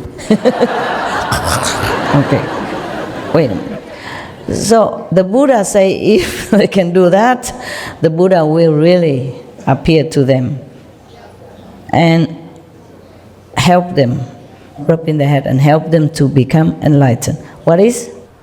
I want to tell you actually that you did that for me. That is? When I first decided to initiate, right after I got the convenient method, I was having trouble understanding how to feel here, and I was trying to meditate, and I sort of fell asleep, and I had a vision, and you walked up to me, and you handed me some cream, and you said, "Oh, well, just rub this on your forehead, and it'll work." And after that, always, every time I meditate, I could feel. Okay. And you still have doubt whether or not I'm a master. Thank you very much. No, that's not what I meant, Master. I mean, not now, but I mean, if some days ago or some. There's always the small part. The mind, yeah. There's always the small part, but not in the heart, Master. Of course, I know that. Otherwise, you wouldn't be here, right? Right. Thank you, Master. It's just the mind tricking you, but your soul knows. Your That's intelligence knows. Yeah. That's why I told you you're a smart boy. You don't need to ask what is the proof or what is what. No need. You know it. Okay. Okay. Right. Thank you, Master. Don't let the mind trouble you and rob you of your enlightenment and faith. Yeah. Faith is the mother of all virtues. That's what I said. Yeah. Buddha said that the same. Jesus said, "Blessed are the ones who do not see but believe," because for them is the kingdom of God. Because they're pure, you know. Maybe their karma blind them not to see vision or light for that period of time, temporarily, but they believe in the master teaching. They still inherit the kingdom of God. They still go to heaven, okay? Yeah. All right, thank you for telling me that. You look fatter today. Did you eat a lot or something? No, I mean, your face are rounder, kind of more relaxed. Maybe it's your blessing, Master. I don't know. But Okay. thank you. No, I don't mean about eating, but your face look more round, you know, more lovely, yeah. More soft. I meditated well last night, Good, I guess. good. Yeah. Yeah, you can see that. More restful. Very smooth, yeah, smooth. Face smooth. Energy smooth. Thank you. Congratulations. So, Buddha continued. Ananda said to the Buddha, now Ananda talk, "Were Honor One, enveloped in the Thirst Come One's unsurpassed, compassionate instruction, my mind has already become enlightened, and I know how to cultivate and be certified to the path beyond learning. But for those who cultivate in the final age and want to establish a bodhimanda, how do they secure the boundaries in accord with the rules of purity of the Buddha?" The word honor one. Yeah. So the Buddha said to Ananda, "If there are people in the Dharma ending age who wish to establish a bodhimanda, they should first find a powerful..." Oh, this is a very long story. If you want to build yourself a bodhimanda, okay, the meditation retreat kind of place, yeah, secure, peaceful, so no disturbance, meaning you be away from your family and your job or your usual surrounding. Then you have to build a place for yourself. The Buddha said here how, but I don't think you can, so I don't know if I skip it or not. I don't think you can do all this. You have to find a white ox who eat only grass in the Himalaya, for example. If it's not a white ox, it's not okay. If he doesn't eat the grass in the Himalaya, then his excrement will not be pure enough for you to use it, to mix with the earth and to make a platform and a wall for you. In the Himalaya, in the region of Himalaya, people use a cow's dung, ox dung, to mix with the mud in order to pasture their wall. Actually, they just use a pure cow dung to pasture around on the outside of the wall, and then they meditate in there or they live in there. Mostly it's for the meditator, they do that. Also, this kind of very effective to prevent mosquitoes and insects to come in your house. Yeah? It's funny. It's like that. Huh? It's antibacterial. Yes, and it's very safe. They do that on the floor before eating the food. Yeah, also, yes. They clean the house and all that, and then they plaster it with cow's dung. But it must be purer cow dung, okay? Because if the cow eating all kind of not pure food or garbage outside, that might not be effective. at least psychologically or spiritually. Yeah, people use cow dung a lot in India. They use it for cooking. Yes, they use it for the floor. It's good internal as well. Yes. Yes, some people use it to cure their sickness. Yes, some people cut the cow dung fresh and consume it as well. This is for you, Westerner, and other people. It seems like something you should not do, but that's what they do, and it really helps. Well, at least it helps them. I never tried, so I cannot guarantee to you. You can try and tell me. Yeah. And then they use it to prepare some kind of spiritual initiation platform, and mostly they smear around their house, outside of the wall, inside also and outside, and then they paint it on. Yeah, it's what you said about Gomata, the cow being so pure. Everything from the cow is used. And in Srimad Bhagavad Gita, it's also said that the medicinal purposes, they use it in all medicines because everything from the cow is sacred. Yeah. And it was Lord Krishna's favorite animal. Yeah. So everything they use, the fuel, and the gopis who used to move with Lord Krishna, everything would be with cow dung. Long time ago, I told some of residents, I don't know if it's recorded, I told some of the residents that the cows are from the 5th level. Did you ever heard? Yes. Is it recorded? Yes. Okay. Maybe that's the reason. The Indian practitioners, the pure people, they knew the origin of the cow. Maybe that's why they worship the cows in India. You know that? I mean, most people, not all nowadays. Yes, sir? They're doing organic farming using cow urine. Like they have 10-15 cows together. Instead of watering the plant, they use cow urine as an organic farming. Yeah, okay. They use many things of the cows, and they worship the cows too. When they see the cow, I saw some Hindu people, they go and touch the cow and touch their forehead. They touch the cow's feet and touch their forehead. It's as if you prostrate to the cow's feet. If you touch somebody's feet and touch your forehead, it's a sign of respect. Correct? It is part of a tradition for a woman to, after get married, she actually feeds cow for certain number of days to have safety of the husband. Oh, very good. Wonderful. Wonderful. You see that? So I have always told you that a country, rich or not, materially doesn't matter too much. But spiritually rich, it matters. Yeah? And some people who are not used to the Indian tradition or Tibetan or maybe in Asian tradition, they think what they're doing superstitious. It's not like that. Just because they don't see with spiritual eye what the people are doing or what the animals are or what the trees are. Just like one of your brother, he touched a tree and he fell. These like electric currents or something that respond to him, in blessing and love. You mentioned about the cow, how spiritual it is. And there's a book that I read many years ago before I knew you. And the book, it's To Know Yourself. And halfway in the book, there was this figure as a cow. And I read it, the whole book. And at the end of the book says, if I see the figure. You seen the figure yourself? And I didn't. No, I didn't. So I went back and read it, and that's when I see it. I see the figure in the book, and probably it was that when you know yourself, you see yourself as the cow. Oh, I understand. Understand?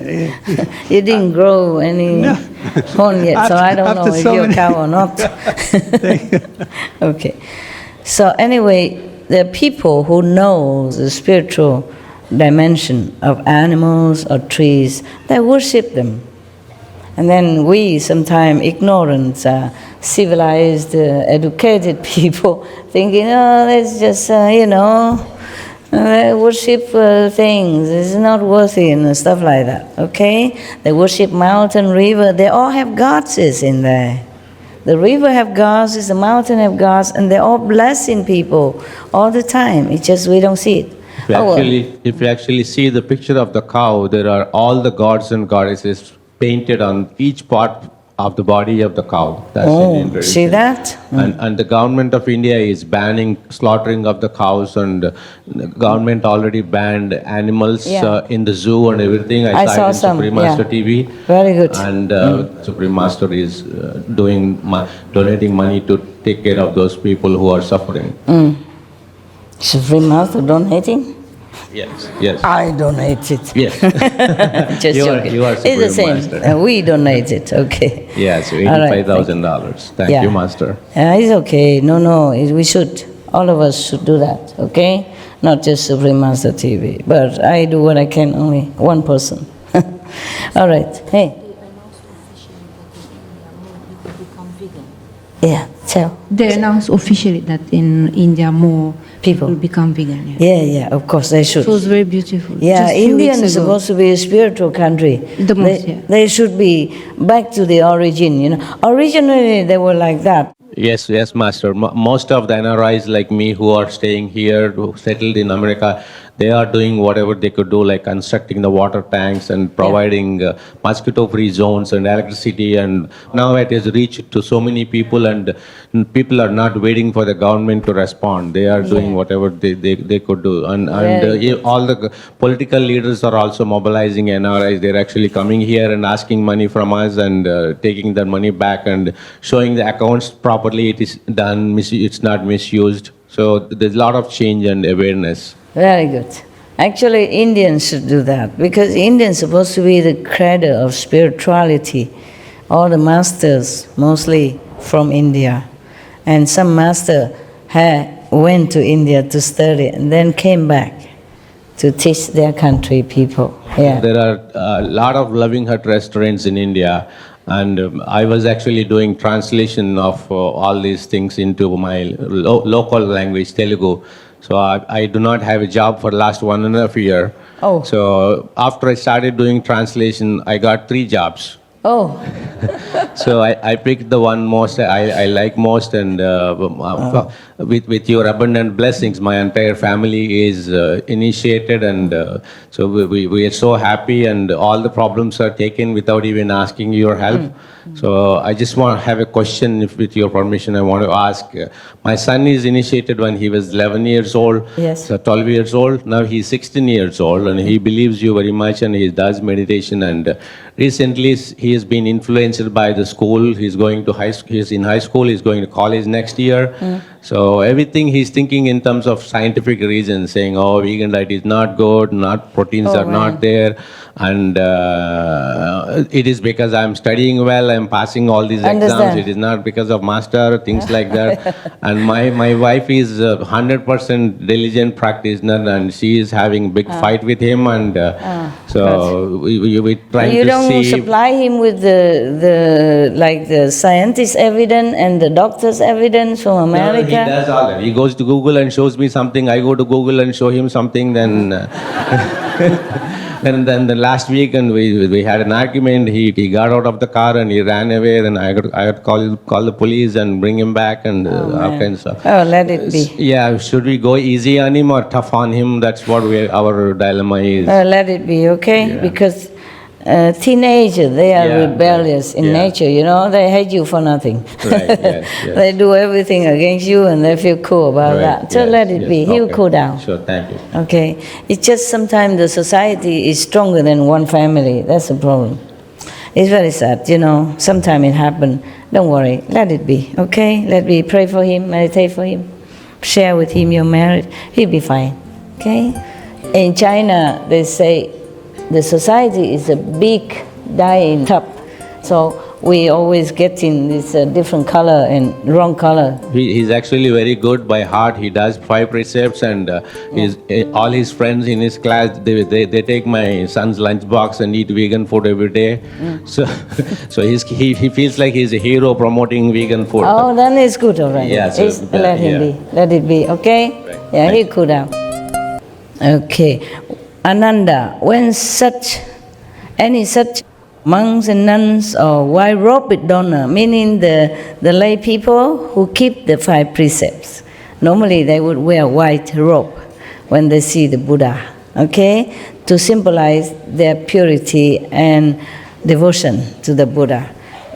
They are almost like nuns, it's just a lesser degree. They uphold some precepts, like the 8 precepts, 10 precepts, the 8 vegan way, or the 5 precepts. They call them white robe lay people.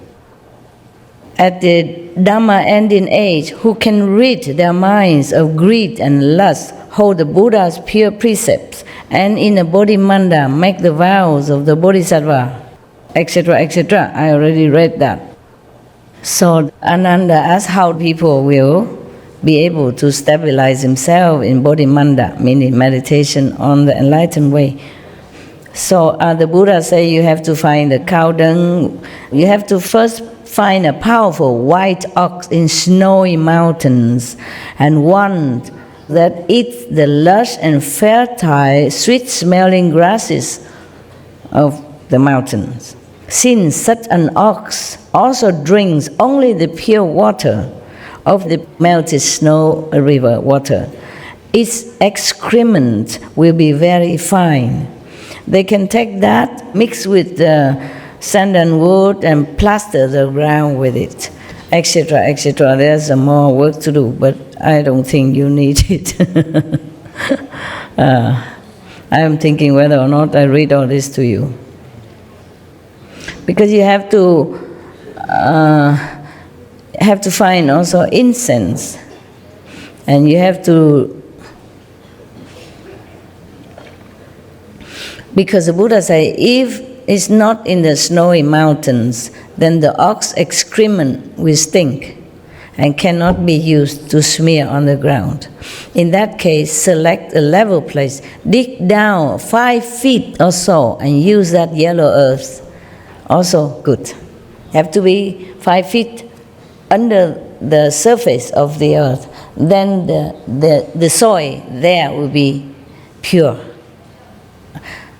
I don't think I can recommend all this to you because you only want to rely on master power to go to the 5th level. And I think more than that I can't ask you. India is a different place. When people devoted to the Buddha, they really do. And they go to all lengths. And they really want to and they want to become a Buddha and all that. You just want to sit here, listen to me talking with the calendar, and clap and happy, go home, do your business as usual, and pray to Master, and that's all you can do, I think. And eat vegan, of course. But the rest, I don't think, I don't think you're that eager to become Buddha, the way that the Buddha recommended. If whatever you want to do, if you want to become truly a Buddha and Bodhisattva. I don't think I can ask much of you like that. Or can I? Yes? Yes? No? You really want to find a white ox in the Himalaya mountain and smear their dungs on your ground and the wall and then sit there for 3 weeks on end? Can you do that? Yeah, forget it. I don't need to ask. Okay? 3 weeks, no sleep. Of course you can, I know that. I asked you if I can ask you to do that. You say, yes, you can, Master, of course. Okay. I have to confess to you, maybe I also cannot do that. Okay?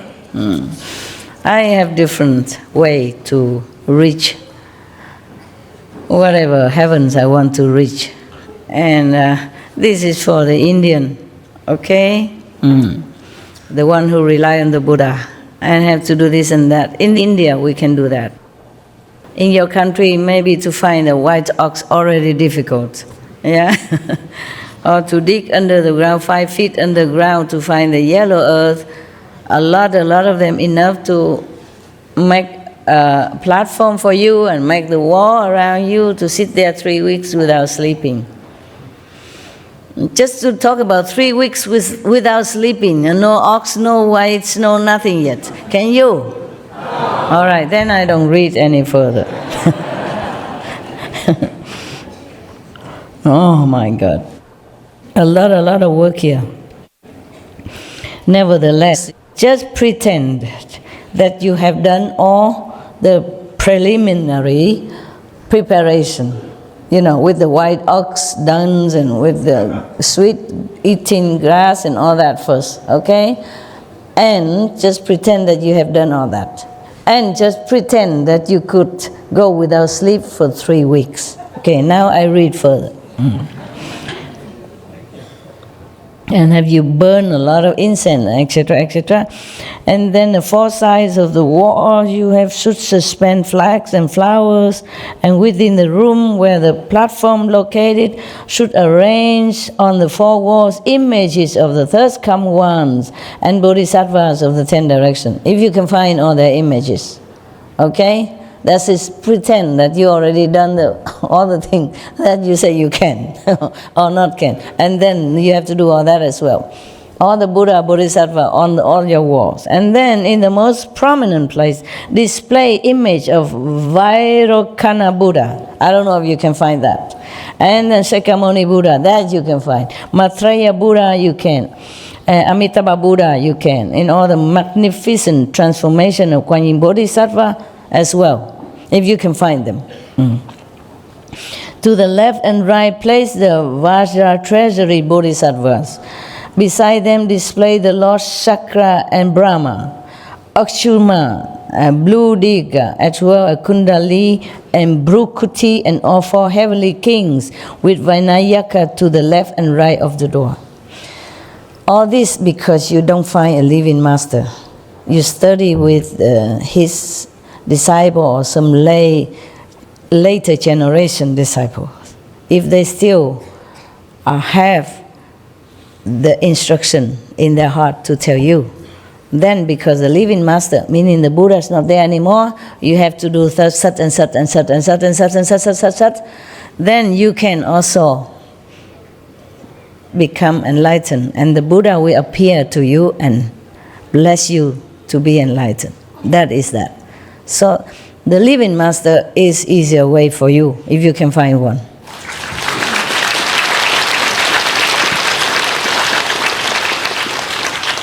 There's some more. So many Buddha image and Bodhisattva and heavenly being already. Some more coming. In case you want to try. Yeah. Then suspend 8 mirrors in the space around the platform, so that they are exactly opposite the mirrors on the platform. Can you remember all that? No. This will allow the reflections in them to interpenetrate ad infinitum. And during the first 7 days, bow sincerely to the third come ones of the 10 directions. Every day, bow, non-stop. To the great bodhisattvas and to the names of the arhats, if you know all of them, okay? If you can find their names in any sutra or by any chance. But that was just almost immediately, a few hundred years after Buddha died, after the Buddha Nirvana. Now it's too far away already. It's very difficult to trace down all these names of Buddha, Bodhisattva, even if you want to. So a living master is the best, okay? Find one.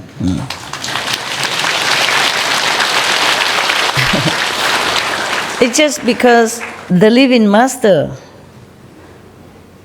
are the transmitter directly of enlightenment and blessing.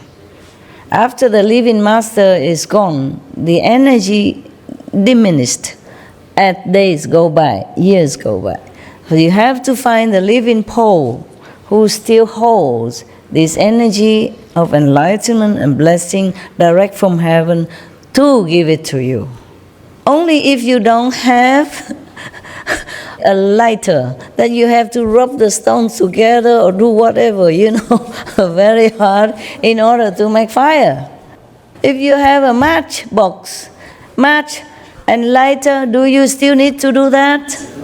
No, find the matchbox, find the lighter, okay? Chuck, quick, immediately you can light the candle with it, make fire with it. Okay.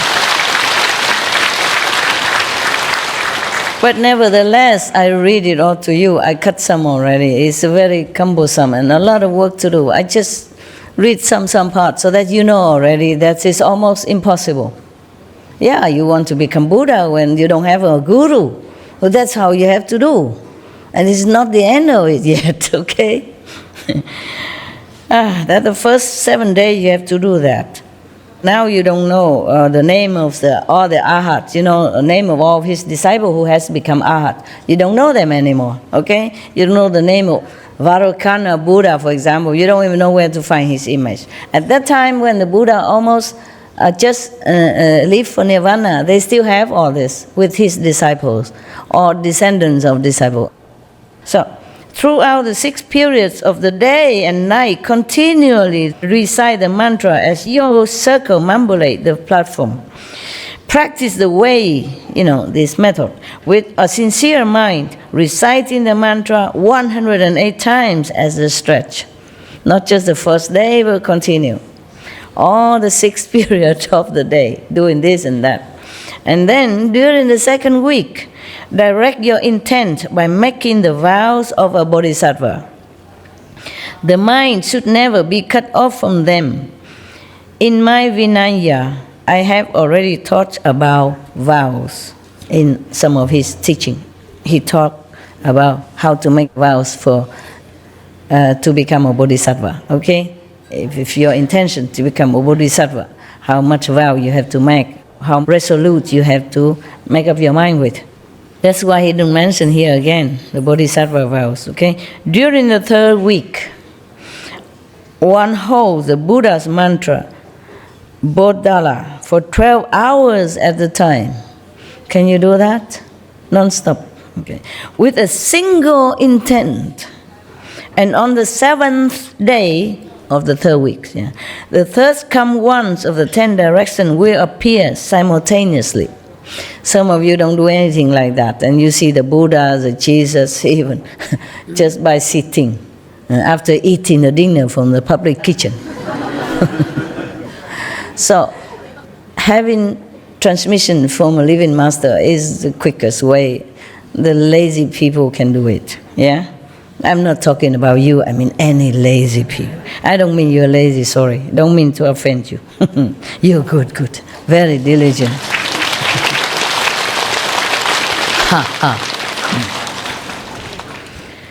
So they will appear to you if you do all that for 3 weeks long, non-stop, single-mindedly, bowing, reciting, meditating, praying, and incense, and etc., and all these formula at one time. If you can't even afford to do that in our busy lifestyle nowadays,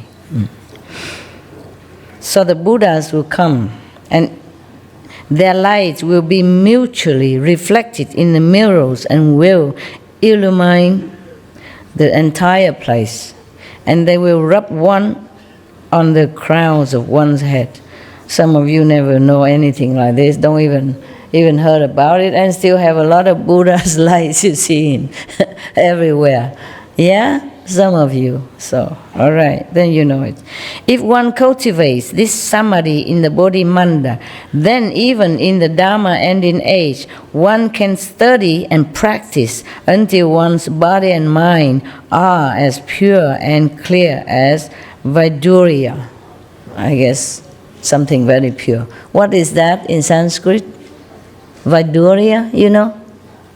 Any Indian people? As pure as Vaidurya. Vaidurya is a stone, Master. A stone? Yeah, it's a stone, butt stone.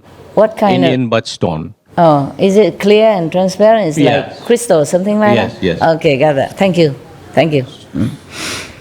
Mature state of a diamond. Ah, okay. After the Vaidurya, it becomes a diamond. Oh, yeah. All right. That's cool. You want to ask something so urgently? When I was listening to you at first talk about the different Buddhas and the way to become a Buddha and to go through all of these different rituals, and I was going to say that what you've said, a living master, having you as a master, we can bypass all of these rituals because we can't get to those points anyway. If you can't find all of this, is no, you don't have time for loose ends. But we have you as a living master, and everybody needs a living master to achieve what we're trying to do.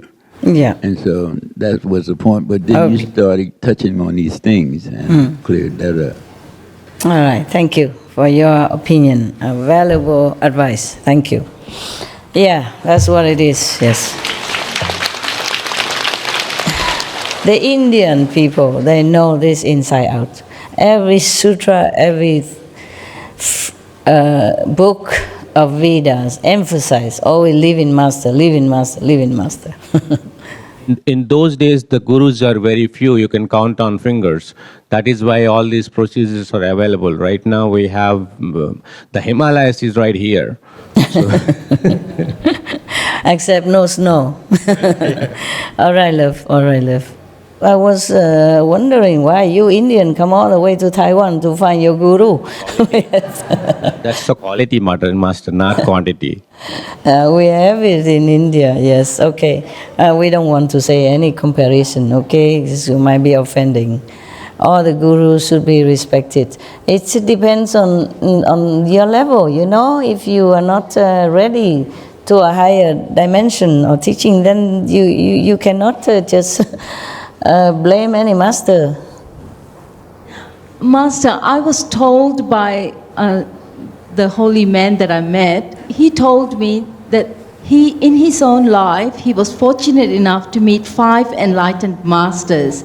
And then when I just spontaneously said, can I meet 5 too? And he closed his eyes and he said, now they're gone, there's only one. He told me very clearly, there's only one. Oh. One, meaning there's only one enlightened, fully enlightened master in the world. Where is that? I guess you. Oh, wow. Wow. Whoever told you that, I want to ask him where. Well, thanks to your master, huh? He is a good one. All right. If you believe that, it's good for you. If you have proof for that, good for you. If you don't have proof for that, don't blame me. Huh?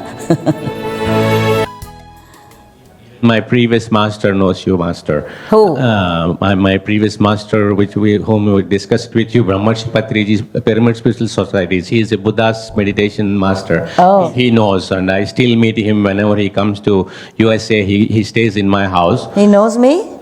You know him, he knows you. Oh. So you have seen his picture and you told him who he was. And so last time when I met him, and he said, myself and my wife, these two are Supreme Master Ching Hai's favorites. Oh. And he actually asked me to invite you to India. And actually, every year from December 21st to December 31st, every year they do a group meditation with 100,000 people. Oh. So they construct pyramids at the scale of 5,000 to 6,000 people can sit inside. He actually asked me to invite you to India. So every 3 months, they actually publish Supreme Master Ching Hai's vegan diet and all those things in their magazines. Oh, yeah? Right. Wow. Thank him a lot and tell him that I really, really appreciate his invitation. It's official now, she said. That official now, Indian goes vegan, okay? All right. Please tell your master that I pay respect and I thank him. Thank you, Master. Yes. Okay.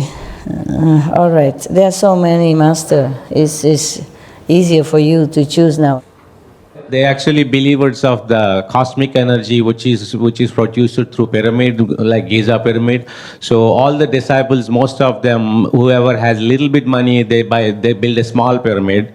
Because the cosmic energy is built at 45 degrees. Yes. That's the reason even Giza pyramid is giving energy to the earth. Yes. That's why they built the pyramid before. I have told in one of my lecture that there's a meditation place. Right. People just thinking, don't know what, but I say that's... No, if you sit inside a pyramid and do meditation, you achieve samadhi in more concentration. Quickly.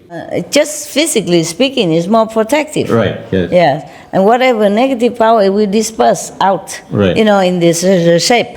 Yes. And I told a long time ago, I don't know if it's recorded or not, that because Some people ask me, what's the pyramid is for? Is it the tomb or something? I said, no, in the old time, people built it just to meditate. It's a meditation place. Now it's proved it. All right, okay. So do what you can to help yourself. But I don't think that the London people can build pyramid into their little apartment. It's very expensive in London, for example, Paris, It's enough to put furniture inside and you zigzag your way through it. Yeah, we're more worried about the soul level, not the body level. That's why you are here for us, Master. All right, Thank you. good. Thank you for your valuable information. Thank you, Master. That just confirmed what I said before. The pyramid is people built it for meditation. Everybody think it's a tomb or what is it inside. Nobody even know up till now what for. For meditation purpose, yeah? Number one is very good concentration inside, energy, okay? Also the cosmic energy can help you, okay? It's one pointed like that, yeah? Okay, and then number two is that in the desert it's so hot. The pyramid is very thick. The wall diameter, very thick. And it's so cool inside, as if you stay in a normal... The basic reason pyramids were constructed is Egyptians believe that the person who dies, they will be reborn again. That's why they use it to mummify the body and put it inside the pyramid. The body will be born again? Yeah, they actually wrap it in a chemical cloth and put it but that pyramid. Is just for the... Yeah, their belief is the person will take rebirth and use the same body. They use pyramids for that purpose. No, that's what people suspect. But it's just for meditation before, okay? And whatever, they wrap them in silk or in a mummy kind of substance, it's their tradition. Just to keep it, to preserve the body. Just like we nowadays, we want to keep the body in a coffin and bury it in some special place and build a little memorial, just so that we remember. Because we all want to be like eternally in life. So they do anything they can just to preserve that concept. Yes? I wanted to ask a question about what you were reading before, if that's okay. About when the Buddha was talking about how to get enlightenment without a master, the cow and the poop and the no sleep. Did he mean, I wondered if he meant to say that like literally as in doing these things will actually, or did he mean it more like a parable as far as like the impossibility of finding enlightenment without a master? Maybe so also, yeah. But he really mean it. He really tell all it graphically, okay? But also, it's possible only because his descendants, disciple is still there. It's a final age of his Dharma teaching. Not now. Not now anymore. Not after 2,700 years of his nirvana. At that time, Buddha just passed away, final ending age about 500 years after he passed away. That's in other sutra he say that. Yes, for him, for his teaching lineage, end at 300, 500 years after. But not now anymore, okay? Even if you want to do it, it might not work. You don't find these pure monks and nuns who still having this blood lineage in them anymore to transmit it to you, however little diluted is still there. After the master dies, 300 or 500 years maximum, no more. That's why every sutra emphasizes living master. Otherwise, the Buddha was there and he tell people, okay, you just go and do that, no need me, no need the Buddha, okay? No, they all come and study with the Buddha. And he says it's very rare you can find the Buddha, yeah, and the teaching when he's still alive. This is for his descendants, disciple, who still have pure, if they're pure, and the precepts, and they had already, the lineage is still going, not as strong as when the Buddha alive, because they transmitted like from the first successor, yeah, from the Buddha, and then to the second successor of that successor, and the third successor of the successor, and so on and so forth. Just like after the 10th guru of the Sikh passed away, but before that, he said no more no more gurus of the Sikh. Only study the scripture. Because at that time, that's the best he can offer to his disciples. Because he knows the 9th master has gone. He's the last one. And there's no more bloodline, no more spiritual bloodline to pass on to the next generation. So he said, just study the scripture. It's better than nothing. In the scripture, at least it's mentioned Nam, mentioned precept, mentioned purity, mentioned God, devotion. The people who can follow that and attain some level of understanding of Godhood, and then maybe they're lucky they find living master. Okay? Yeah. Otherwise, the guru cannot cheat people and say, okay, after I die, my wife, my son, his son died anyway in the battle. Because at that time, the king of that country and the people who believe in the king's religion at that time, chasing the master and harass them no end, and in the battle his sons also die. So even in that lineage, it's supposed to be that his family member inherit the mantle, but to him he has no more sons anyway, and he knows there's no more gurus in that lineage to uphold the continued bloodline of the spiritual practice. So he says, study Granth Sahib scripture. At least these are the teaching of the gurus, the true gurus, 10 of them. Continue, at least there are still blessings in there. But that is for his immediate disciples and descendants. Later on, probably is all diluted already, but still helpful. Like people believe in the Buddha, they know they should not kill, they should not steal, at least something to keep them afloat and not go to hell, not to descend into lower level and suffering. Okay? If they keep the precept as the Buddha taught, even now, if they don't kill, they don't steal, they don't lie, I mean, normal people, even if they eat a little meat, but without knowing the vegan stuff, without having hatred or killing instinct in their heart, keep the 5 precepts, they still can be reborn as human, a decent human, have a comfortable life. And if they continue the 5 precepts like that, they will be reborn again as human, decent life, comfortable. So it helps to study the scriptures, and it helps to learn, from the Bible that you have to be good, you have to, fear God and pray to Jesus, etc. It helps them, okay?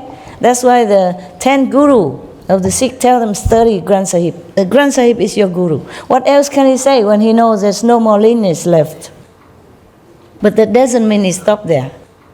It could be that one of his disciple or descendants of the disciple continue studying together a little while longer, and it could be that one of the master descend into that lineage afterward, after the 10 guru passed away. And then he became a master, and then continue the lineage in elsewhere, not in his family lineage. You got that? Because it's like this. In that Sikh system, from the first guru to the 10th, it ends there. Why is that? Because one of the family member of the master have a very selfish wish. One of the earlier Sikh master has a daughter, yeah? Okay. The Sikh master, they're married, okay? But they don't indulge in, physical sensation the way normal people do. They just sometimes have a corporal contact so that they can have children, okay? It's just tradition to have children. So they have 2 or 3 children, maybe like that. Once a year or twice a year to be together with wife, nothing more. Now, one of the master has a daughter, okay? She was sitting with him. Even if she's a daughter of a master, she always had to sit lower than the master. Even a wife or the mother of the master always sit lower than the guru, all the time, in India like that. That you're not allowed to sit, it's just tradition. Out of respect, you don't sit the same height as the master, that's all. Okay, so this daughter, she sat on the ground. And the master of the Sikh at that time, earlier master, yeah? Not the 10th, but before that. And then he sat on his bed to meditate. Yes. And the daughter was sitting at his feet on the ground. And somehow the bed was old and one of the leg fell off. Okay? So she worried the master will be awakened out of samadhi. She used her hand to hold it all night long. But the nails pinched into her hand, bleeding, but she still held it. Such a devotion, okay? So in the morning, the master awakes from samadhi, come back to the physical life, body, and then realize what the daughter has done for him. He felt very, very touched, you know, not just as a master, but as a father as well. Such a filial daughter, of course, who wouldn't like, love? So he said, oh, okay, whatever you wish, I will grant it to you. Normally, master don't say that to anyone because they just let the disciple develop according to their understanding and karma. The master don't favor any disciple and say, okay, I will grant you wish because I like you. Because you are my daughter, you are my wife, you are my son. No, no, no, no. Or you are my favorite disciple, or you give me $1 million, nada. The master treat everyone equally. But because he was so touched, he came out of a pure meditation samadhi all night long. So his mind is still so pure. He also forget the rule, yeah? And he was touched by his daughter's devotion. Sit all night with the nail in her, deep in her hand and bleeding, just to keep him in samadhi. Because she knows the master meditate is very important for the disciples, for the world. So she sacrificed, sit like that instead of the leg of the bed. And then the master just saw that and so very touched. He said, okay, whatever wish you have, I will grant it. Master really never says such thing, okay? But it's just a situation like that. And then the daughter said, I have only one wish. That the master lineage stay in the family. Oh, man. That is very selfish. You cannot do that. The master lineage should be passed on. The master mantle should be passed on to whoever worthy and enlightened and selflessly devoted to humankind, you know, for all beings. Not because a family member. But the master already promised. So he has to hold it, even though he was aghast as her request. Because he can foresee that this selfish wish will bring bloodshed into the Sikhism. At that time, there was no Sikhism or thirst. Not because the master at that time or the first Guru Nanak never proclaimed any Sikhism. No, nothing. He just go barefoot, go from one place to another, teaching people, whoever can have affinity with him or have wisdom to learn. Okay? He never to want to make Sikhism or anything just so people about him. No, no, no. Just happened, okay, afterward. Because the king of that country at that time and his government seek to destroy other religion and other preachers like Guru Nanak and his later successor. That's why we had trouble with at that time. So they have to have some kind of defense kind of system for the disciple, and they call him to Sikh. And we defend the weak, you know, the brothers and sisters. And therefore, at that time, to recognize each other as Sikh in separation to others, so that they can recognize each other when they see each other, because they have to practice in secret. Okay. Also, the disciples scatter everywhere, so they have to have some symbol to recognize. They have symbol, like they have bracelets, and you have your long hair have to wrap up in the cloth, yeah, and your hair have to have a comb, and inside you have a short. What else I forgot? 5 things. 5K. 5K? Yeah, 5K. Everything starts with K letter, so it's called 5K. Everything go with K. Okay, a comb, bracelets, and knife. Huh? A knife or a dagger. And the underwear short. You know, a short. Like this, so that you. Female and male same, so that you can identify, you know. And also be ready to go, ready to go to defend others. defend, Yeah, that's what it is, okay? Otherwise, normally the disciple don't ever need any knife or anything. But at that time, they're harassing them relentlessly. They want to destroy the master and the sick follower at that time. So they have to just defend themselves, and run. Wow. And nowadays, they remain symbol, you can see them, okay? You see, so even the master daughter and disciple are still that ignorant to wish like that, to wish that the master mantle always remain in the family. Family member not necessarily enlightened or worthy to be a master. She is a good example for that, no? Otherwise she would never ever think of even keep the mantle of mastership in her family. You see that? But the master already promised, so it goes like that. So from then on, their family member inherit the mantle of the Sikhism, as far as if they have son, okay? A daughter, no. I think not at that time, no. So because of that, the Sikhism, from then on up to the 10th master, always there's a bloody battlefield.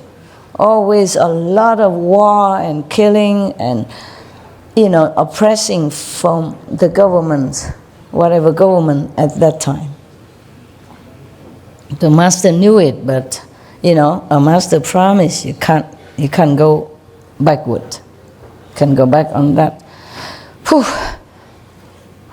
Well, I don't have a daughter per se to hold my bed. I have a sofa, it's safer. The sofa is always safe. Even if it fell down, it don't fall too far. Anyway, good. That's why I don't have any daughter, son, or whatever sit next to me. I avoid that in case. But I also don't think we should have any successor. Up to now, not yet, but who knows in the future, maybe. If I have one, I will tell you, okay? On record video.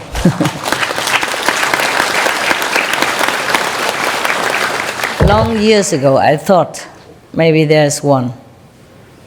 But then later, because the world changed, the karma changed so much, I don't think it's possible to anyone to handle the matter, up to now. So I have to continue. Okay then. Any more? You want any more stuff? Yes. All right. I think I almost done with that. And this subject about the precepts. Let's see if the Buddha say any more.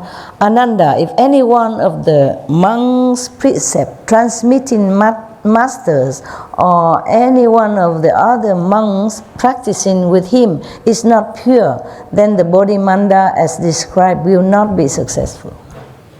Even if you don't sleep for 3 months, even if you're pure, if you find all the white cow and the dung and the grass and the, whatever you do, more, the Buddha described more work to do, but I thought, it's impossible, so forget that. I just read some for you, and you already think impossible.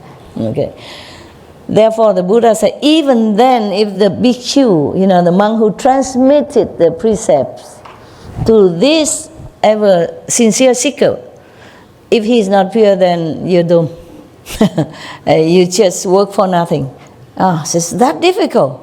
Not just that, okay, I just don't sleep 3 weeks and I find the cow and I do this and do that. As the Buddha said, then I'm fine. Who knows if the bhikkhu give you the precept is pure or not pure? He could do that maybe because he likes to do it, because he thinks he's pure, because he thinks he's worthy. Who knows? Maybe he thought it's not pure. Therefore, even if you have all that from one of the monks, so the other precept to you, you can never be sure. This is the problem. All right, got that? Okay. So after 3 weeks, Buddha's still talking now. After 3 weeks, one sits upright still. Your job not done yet after 3 weeks, okay? Not sleeping, still not. After 3 weeks, one sits upright and still for 100 days more. Oh dear God. Oh, I thought after 3 weeks it's already kind of, incredible marathon, feast. 3 weeks, non-stop, no sleep, doing all this already. And still sit another 100 days. My God. You should be always choose your birth whenever a living master is born.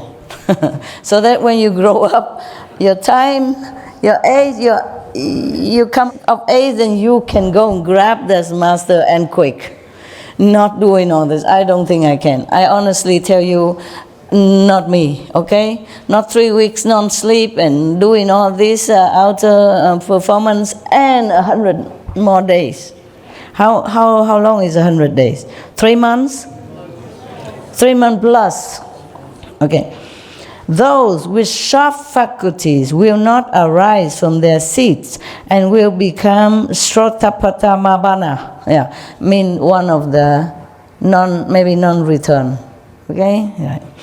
Although their bodies and minds have not attained the ultimate fruition of sagehood, not yet, not the highest, but already something on the way. Yeah.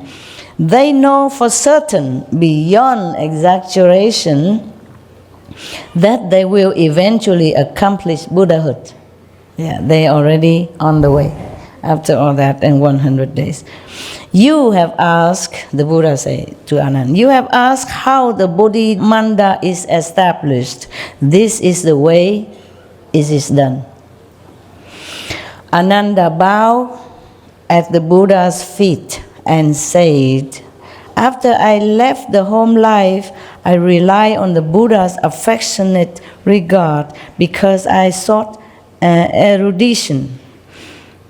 I still have not been certified to the unconditioned, meaning Buddha has not said that he's already, an arhat. Yeah, I told you.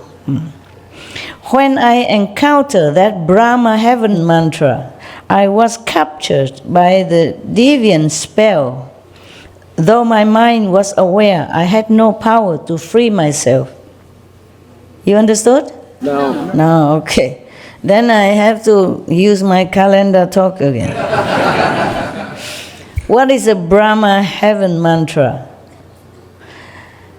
Ananda went out begging for food. And these prostitute, because they have magical power in their family, okay? She has magical power also. She used a Brahma heaven mantra, meaning that within the 3 worlds, this is the highest mantra, most powerful. No one can resist. She used that to seduce Ananda. And then he was like, blur and dazed, so he just followed her into bedroom. And then she did what she wanted to do with him until he almost gone.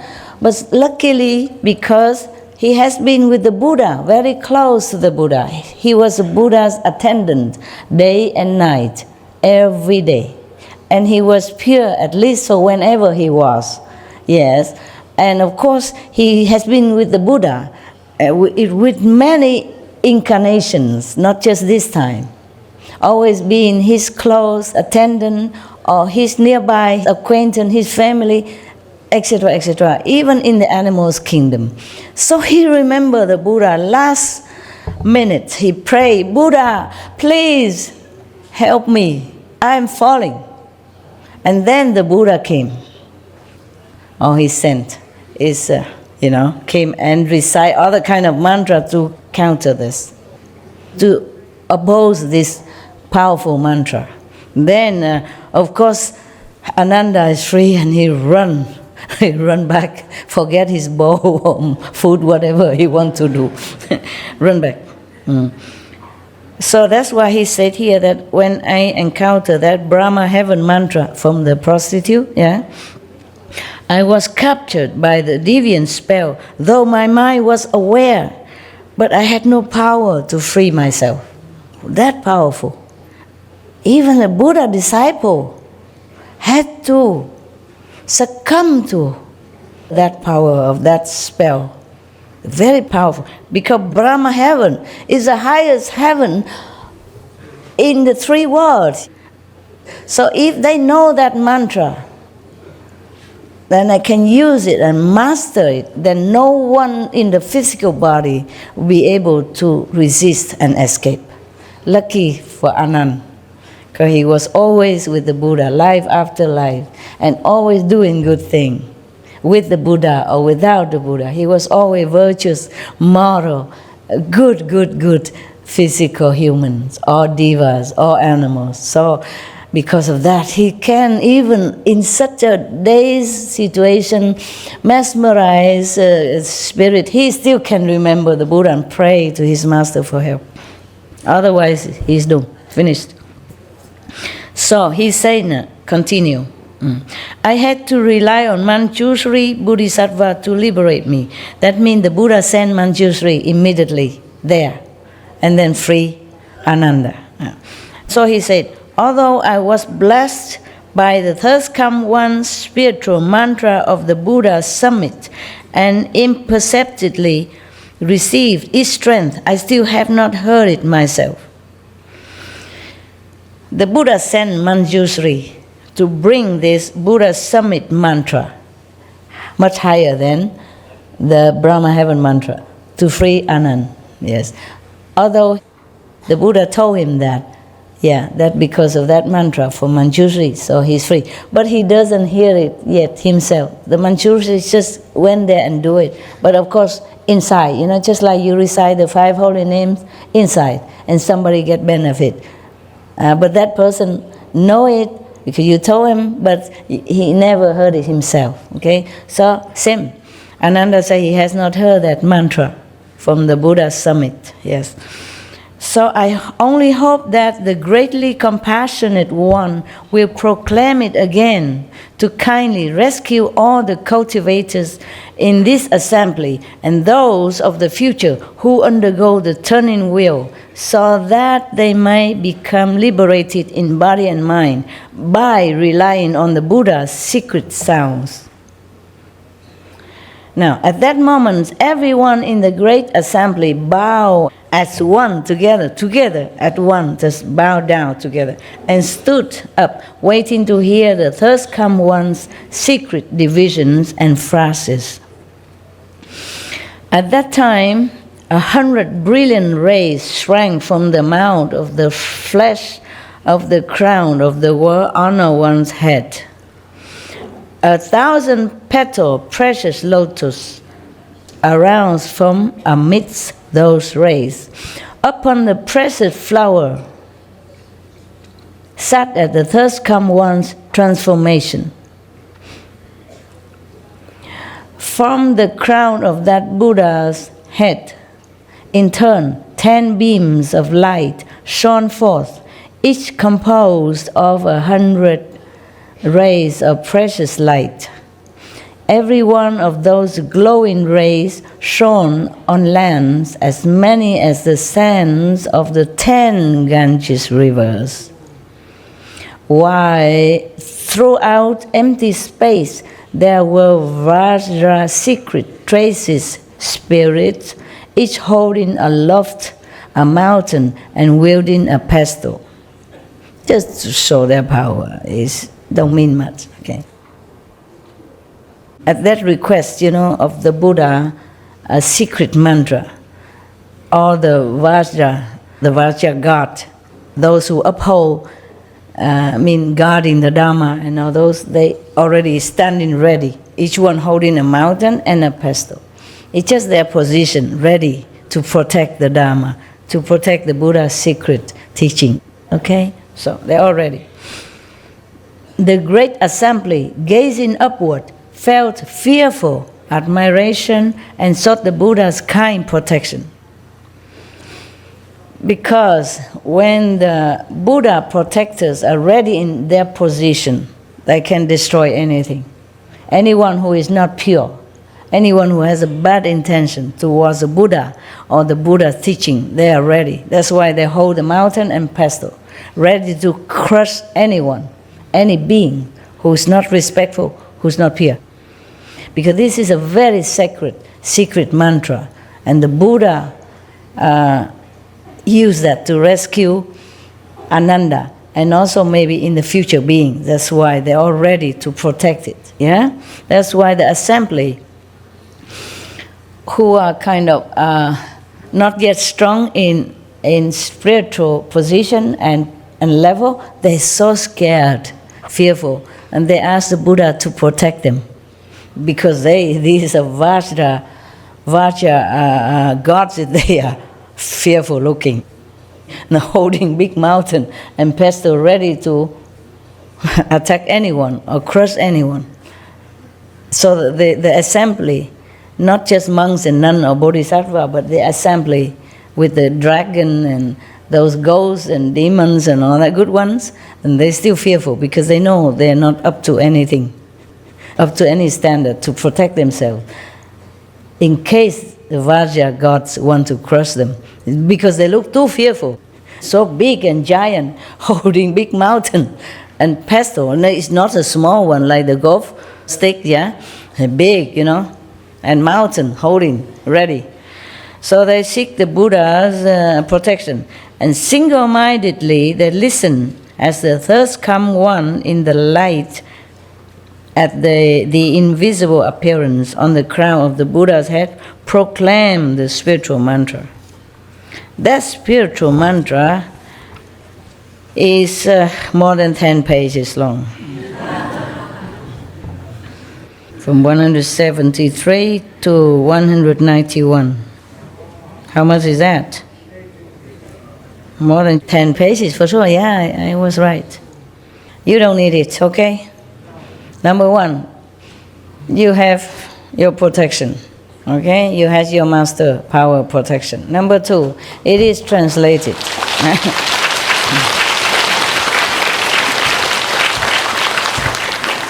It is translated into Chinese phonetic, and I can't guarantee if it works. It might work if you're really sincere, of course, but it's 20 pages long. If you keep reciting it, maybe it works. You want me to recite it? No need, huh? Okay. Whew, it takes long time to recite. Maybe another time if I have to, okay? If it's good for you. Maybe another time. I will ask the Buddha whether or not I have enough power to recite it for you. Okay? Not just the words, but you have to have this kind of inside power to recite it, even if it's translated into just phoneticized Chinese. Got that? Okay. All right. The Buddha praised this secret mantra. Okay? Very, very much. But I think we end it here now. Tomorrow we continue. But maybe with the mantra, maybe not.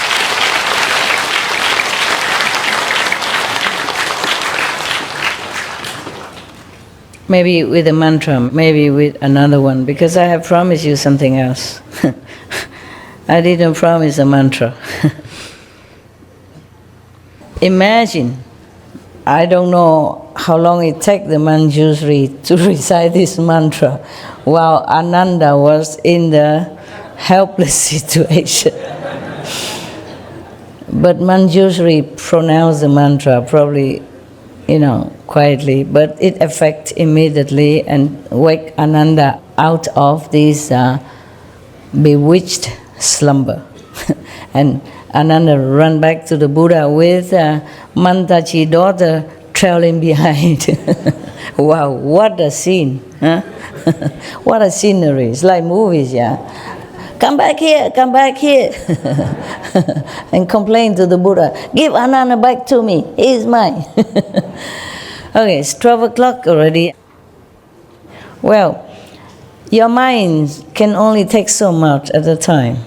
So even though you're interested, you should digest this. And then we continue next day, huh?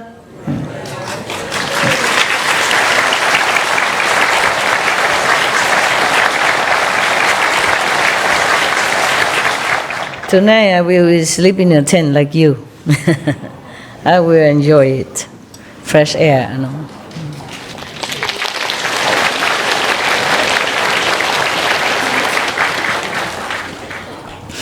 Thank you for being so polite and generous with your clapping. Your clapping. Okay.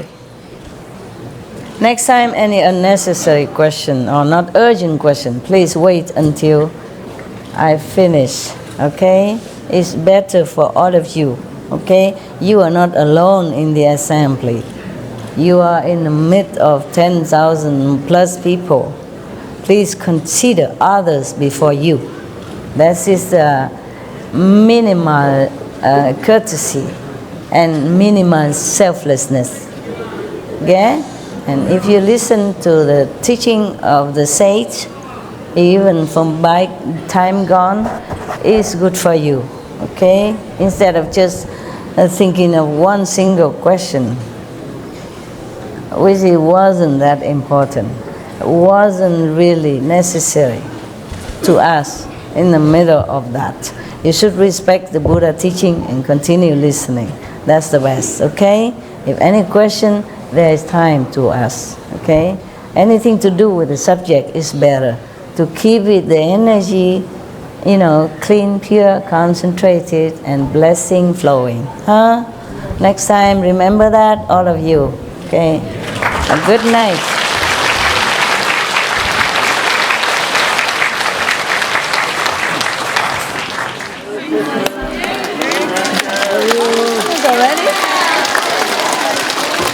Merry Christmas.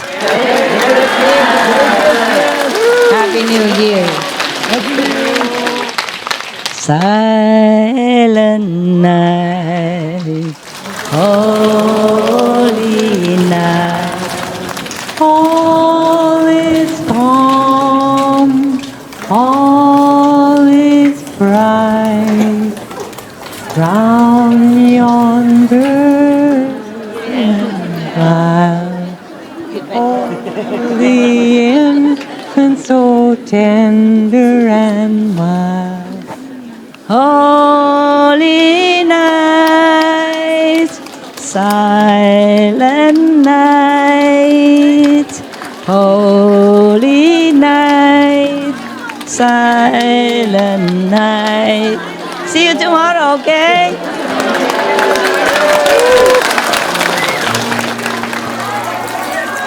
圣诞节快乐 Happy Christmas Giáng sinh vui vẻ Merry Christmas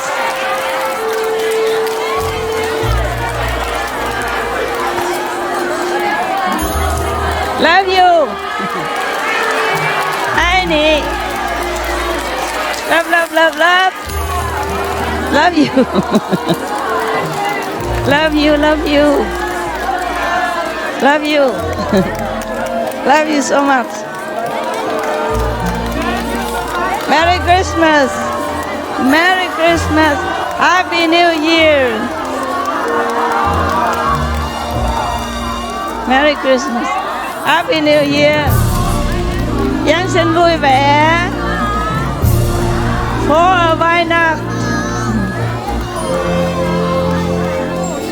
Joyous Noel. Joyous Noel. Joyous Noel. Frohe Weihnacht. Merry Christmas. Giáng sinh vui vẻ. Năm mới mình giỏi.